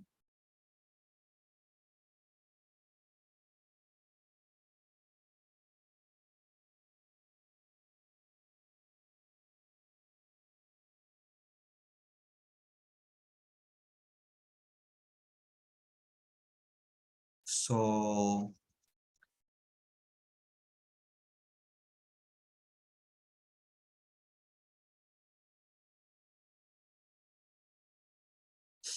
Lord Ananta is an expansion of the Supreme Lord, Kala Bhagavata. In the first canto, there was a mention about Amsha and Kala. Ete Chamsha Kala Pumsha Krishnastu Bhagavan Swayam. Amsha is Lord's direct expansion. Kala is expansion of the Supreme Lord. So Lord Shesha is one of the Shakti Avesha avatar of the Supreme Lord. He is endowed with Bhudharana Shakti. He is also the son of Kashyapa and Kadru. So Kadru gave birth to all the variety of snakes. The eldest son of Kadru is Ananta. So in that way. So see now, who gives this Shakti Avesha? Whose Avesha is endowed with? He is endowed with the Avesha of Lord Sankarshana. Lord Sankarshana invests his personal potency in this person. So as a result of which, he gets the strength to hold the entire Bhumandala on his hoods. So this entire chapter, though it is talking about Lord Ananta who is holding the Bhumandala, but the glorification is all about Lord Sankarshana, the empowerer, the source of the empowerment. So Lord Ananta is called as Tamasi because the source of 11 Rudras and is the in charge of the destruction. Because he is the supervisor of destruction, destruction is an activity of Tamas, but he is not a form composed of Tamas. The Lord is Shuddha, but his activity, the destruction, is an activity of ignorance. That's why he is called as Tamasi. And he is also called as Sankarshana because he attracts the enjoyer and the object of enjoyment. From the modern science point of view, Lord Sankarshana represents gravitational force, the attraction between two objects. But here, from the philosophy point of view, he represents the attraction between the enjoyer and the object of enjoyment. So in that way, because he draws together the enjoyer and the object to be enjoyed, the concept is characterized by the conception of I am the enjoyer, these objects are meant for me, so they are mine, something like that. Thus, is the present deity of Ankara, and Shastra recommends one to worship Lord Sankarshana to become purified of the concept of Aham Mameti. If at all we want to become freed from the concept of Aham Mameti, we are recommended to worship Lord Sankarshana. So Lord Sankarshana can purify us of this concept of Aham Mameti. So the Lord Sankarshana who was discussed in this chapter is not a Vishnu Tattva. Generally, Jiva Tattva empowered by Lord Sankarshana. So currently, the one who is doing the service is the son of Kashyapa and Kadru. He is the Jiva Tattva empowered. When there is no qualified Jiva who can do the service, that time Lord himself does this service of carrying the entire Bhumandala. So whenever we see Lord Vishnu's photo, Lord Vishnu will be lying on the bed of Ananta. This Ananta is Vishnu Tattva. Lord Vishnu is the expansion of Vasudeva. Lord Ananta is the expansion of Sankarshana. So this Ananta is always Vishnu Tattva only. But this Ananta is not holding the Bhumandala. So whenever Lord appears, Sankarshana always accompanies with him. When Lord Vasudeva appeared as Krishna, Sankarshana came in the form of snake. When Vasudeva was shifting Krishna from Mathura to Gokul, and he is there like Balram, he is there like Lakshman, he is Vishnu Tattva. But the one whom we are discussing here in this chapter is Shakti Avesh Avatar. So he is also called Tamasi.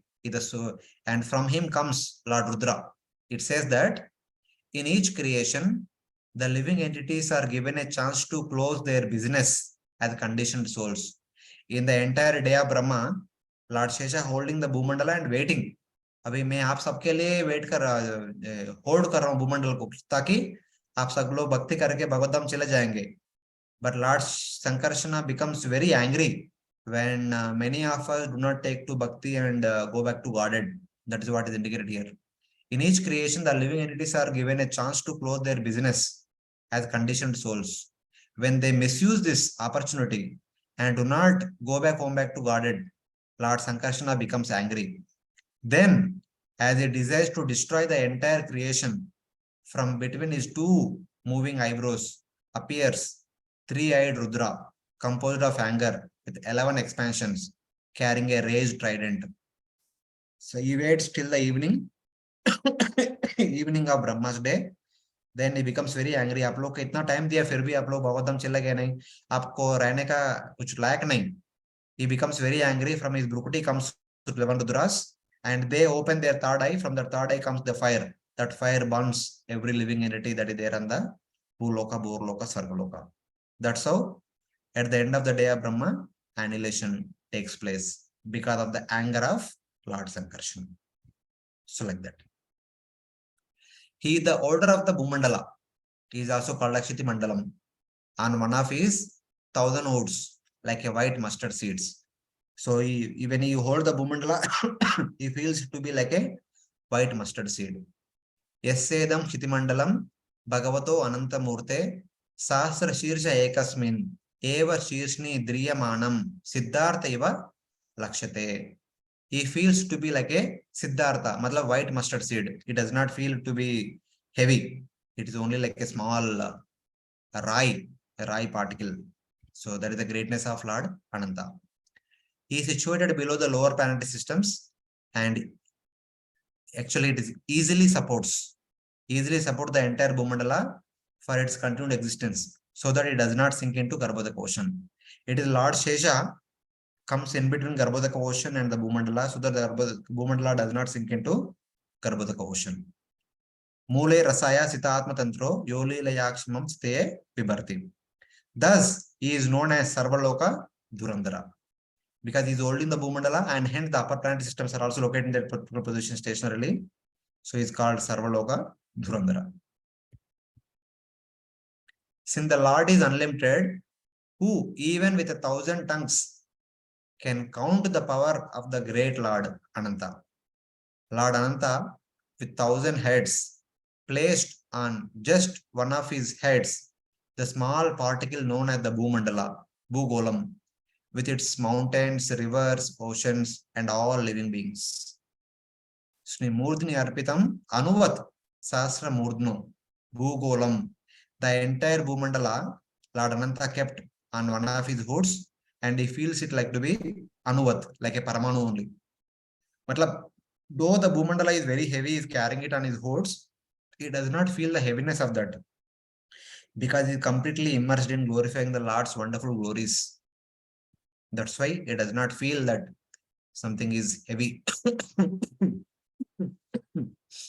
In our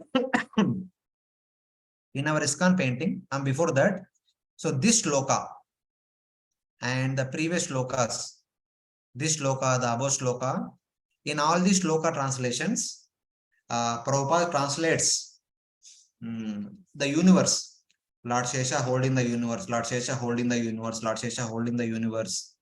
Here also in this shloka also Lord Shesha hold the universe.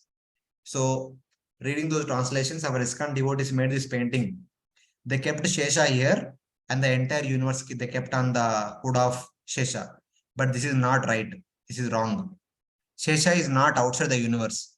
Bhagavatam clearly says that the entire universe is floating in the Karmadaka ocean, but Shesha is inside the universe and holding the Bhumandala. So this is our universe. This is the Bhumandala. These are the 7 lower planetary systems. So some say that since Garbhodakshaya Vishnu is there down below the Garbhodaka ocean, that Shesha, who is acting at the bed of Garbhodakshaya Vishnu, he is holding the Bhumandala. This is also wrong. The Garbhodakshaya Vishnu Sheshapampu is Vishnu Tattva. He has nothing to do with holding the Bhumandala and all. It is not his job. So these are the 5 shlokas. In every shloka, Srila Prabhupada translates the words which are underlined at the universe. Here it is called Shiti Mandalam. Here it is called Bhugolam, Kshamam, Bhumandalam, Bhumandalam.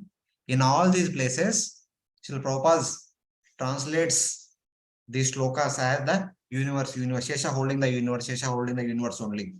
But technically speaking, Shesha is actually holding the Bhumandala only. He is not holding the universe. Because the universe is floating in the Karna ocean.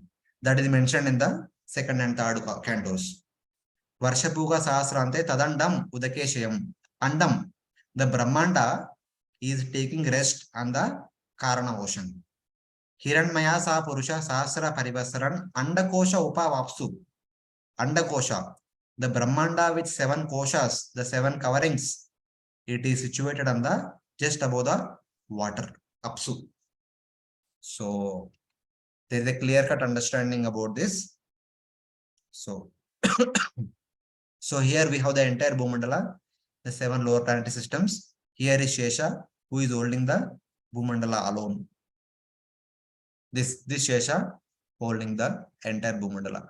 And this Shesha only spoke the Bhagavatam to the 4 Kumaras when they wanted to hear the entire Bhagavatam. So this Lord Shesha spoke the entire Bhagavatam to 4 Kumaras. 4 Kumaras spoke the Bhagavatam to Sankhya Rishi. Sankhya Rishi spoke the Bhagavatam to Bruhaspati and Parashara.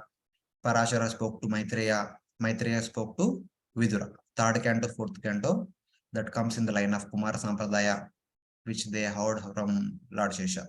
The Sankarsana who is holding the entire Bhumandala. So it's like that. So in one of the verses, it is mentioned that Naveda Siddhartham Iva Kvachit Sitam Bhumandalam Murtha Sastra Damshu. Though the entire Bhumandala is there on the hoods of Shesha, but Shesha don't feel that some huge weight is there on the hood. The reason is, and at some place it is said that it is like Siddhartha, it is like Anuvat. How can it be like that? The Bhumandala is so wide. Itna to bada bada lamba hai. Shesha is to below. So how can he feel this entire big thing to be a small anu or small mustard seed? The Acharyas explain, he is called unlimited because of his knowledge of the tattvas of the Lord. He does not know the Bhumandala, which is situated somewhere on one of his hoods. Because he is situated below the Bhumandala, measuring almost 500 million yojanas, his hoods are not wide enough to hold it. So a logician will say that Bhumandala is 500 million yojanas, Shesha is a small entity in below. How can you say that it is Anuvat? Kaise ho sakta hai? However, if at all you want to know, you go there, the person situated there can see that by his inconceivable energy, his hoods become unlimited in dimension, so that the Bhumandala appears like a small mustard seed. That is actual, not an illusion. This is an example of his astonishing unlimited nature just mentioned. If at all you want to examine this, you need to go there and examine. Don't speak just staying here, like that Acharyas say. So this is Lord's transcendental potency with which he can do anything. So then there is a story comes in Mahabharata. Why is it that Shesha is carrying the Bhumandala? Mahabharata, there was a story between the competition between our Kadru and Vinata. At one point of time, they saw a horse which was produced from Samudra Manthan. And they said, one said the entire horse is white. Other said Kadru said the entire horse is, and Vinata said the entire horse is white. Kadru said, the mother of snakes said, the entire horse is white, but the tail is dark. So Vinata said, no, let us go near and see. So when they are about to go near to the horse, so Kadru informed her children, snakes, you please go and cover the tail so that it should appear to be black. Otherwise, I will be defeated. If I defeat, I will become maid servant of my sister. So like that, she informed her children, the snakes. The snakes were wound up along with the tail. The tail appeared to be black. They were approaching nearby, and Vinata saw that the tail is becoming black and body is white. So Vinata became the maid servant of Kadru. So she was continuing like that. Eventually, in due course of time, Garuda was born. And Garuda was unable to accept that situation of his mother being a maid servant of his stepmother. He requested his stepmother, how can my mother be freed from this condition? So she said, you get nectar from heaven. So Garuda goes to heaven and steal the nectar. Indra follows after Garuda. Indra tells, nectar is meant for us. Where are you taking? Garuda says, I'm taking it for snakes. Then Indra says, no, snakes by nature, they are envious. If they drink nectar, then no one will live in this entire world. It is too dangerous situation for the entire universe. Then Garuda says, I am taking this nectar just to release my mother. I'll put them in a trick, and you, in the meantime, you collect the nectar and take it back. So Garuda takes the nectar and gives it to Kadru and releases Vinata, and Vinata was released. And Garuda puts a condition that whoever want to take this nectar, they should go and take bath, wear fresh clothes, and come and then take the nectar. So all the Nagas, because of hurry, they all went to ocean, took bath, wore fresh clothes, and by the time they come back, Indra stole the nectar part. There was no nectar left. So Garuda already left with his mother.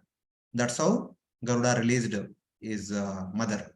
Because the snakes, even though his stepmother is not of good mind, good conscience, but the snakes also sided their mother. That's why Garuda is very angry with snakes.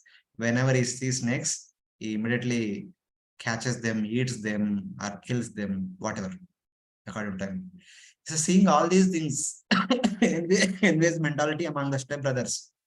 The Shesha, who is the elder brother among all the snakes, eldest among all the snakes, was not happy with this condition. He went to Himalayas, he performed severe tapasya to please Lord Brahma. One day Lord Brahma appeared, and Lord Brahma asking Shesha, oh Shesha, am I highly pleased with your self-denial and love for peace. By my command, let the following act be done by you for the welfare of all creatures. So basically, my dear Shesha, I am very happy for what you are seeking after. That you want to be friendly with all your brothers. That is a very good idea. May you be friendly with everyone. Then Shesha says, I want to serve you. So Brahma says, oh, very nice. I'm very happy with that also.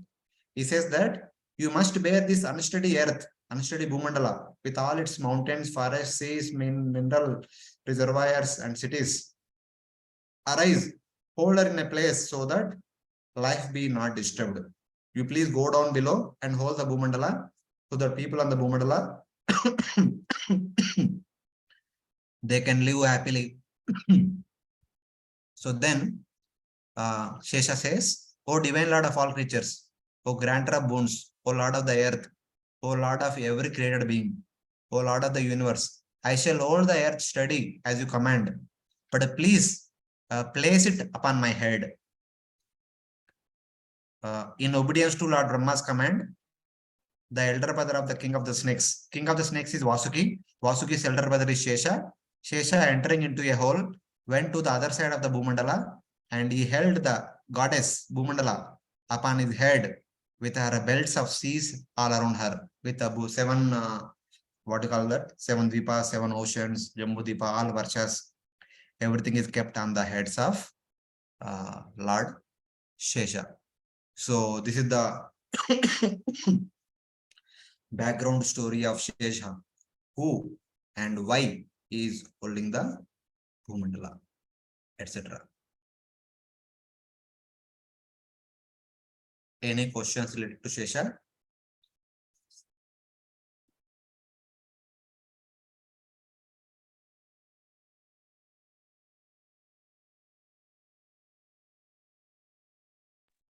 Prabhuji, it's only for Bhumandala. It is like that. Even in the other universes also, Shesha is holding. Yeah, maybe in other universe also Shesha might be holding the All the Bhumandalas. universes are held by Lord Ananta. No. All the universes are floating in the Karana ocean. That is already stated in the second and third cantos.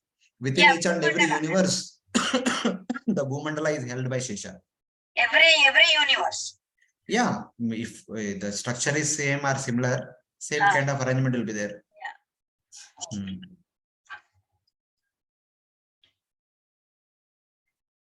Yeah. Any other question from anyone?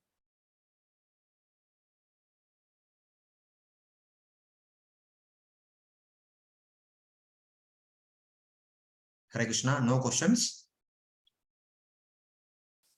If you can read through these translations in the Bhagavatam book. Everywhere Prabhupada translates it as universe only. That's so many times we get confused. Shesha is holding the universe, but technically he is not holding the universe. He is actually holding the Bhumandala only. That correction is to be made in our BBT books. Which consists of many universes? 9. Bhumandala is a small part of one universe.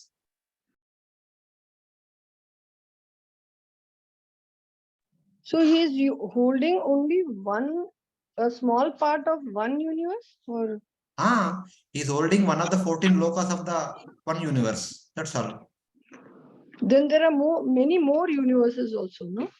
In every universe there could be same situation.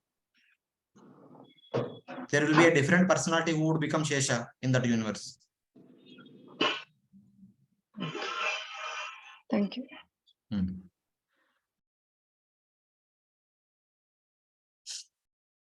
Okay. Hare Krishna. Prabhuji, I think I've missed this thing, but I just want to know this Sankarshana is said on which Lord Vishnu is resting, and this I don't know this on which this universe is there. So what is the difference? What is the difference between these two Sankarshana? The Lord Ananta on whom Lord Vishnu is sleeping is Vishnu Tattva. Okay. This Lord Ananta Shesh, who is holding the Bhumandala, is the Jiva Tattva. He is a Shakti Avesh avatar. He is the son of Kadru and Kashyapa. Yeah, I heard that. Okay, I got it now. Yeah, it's like that.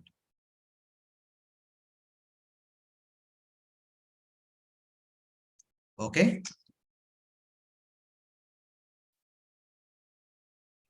So if there are no questions, we'll stop here for today. Actually, I'm not feeling well. Last 3 days I had fever. Today only I got recovered a little bit. So we need to complete your classes. So I took your class. The next week, we will complete the remaining portion. And we also spend some time seeing the planetary motions also a little bit. So we'll continue next week. Prabhuji, is Sankarshana and Lord Ananta the same? Same Lord, different names. He has multiple names. Ananta, Sankarshana, Shesha, Naga. Okay, but based on the activity about whom we are talking, we need to understand who is Jiva Tattva, who is Vishnu Tattva. The one who is always accompanying Vishnu is Vishnu Tattva. The bed of Lord Vishnu, Balramji, or Lakshman, they are Vishnu Tattva. The one who is holding the Bhumandala is Jiva Tattva. So he is called with the same name. Okay. Thank you, Prabhu. It's like that.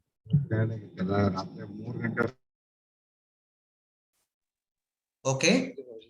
We'll again meet next Sunday, coming Sunday afternoon, maybe same time. And we will continue with the remaining part of our slides and we will conclude the day, our discussion. Thank you, Prabhuji. Hare Krishna. Thank you very much. Thank you very much. Thank you, Prabhuji. Hare Krishna. Thank you, Prabhuji. Hare Krishna. Hare Krishna.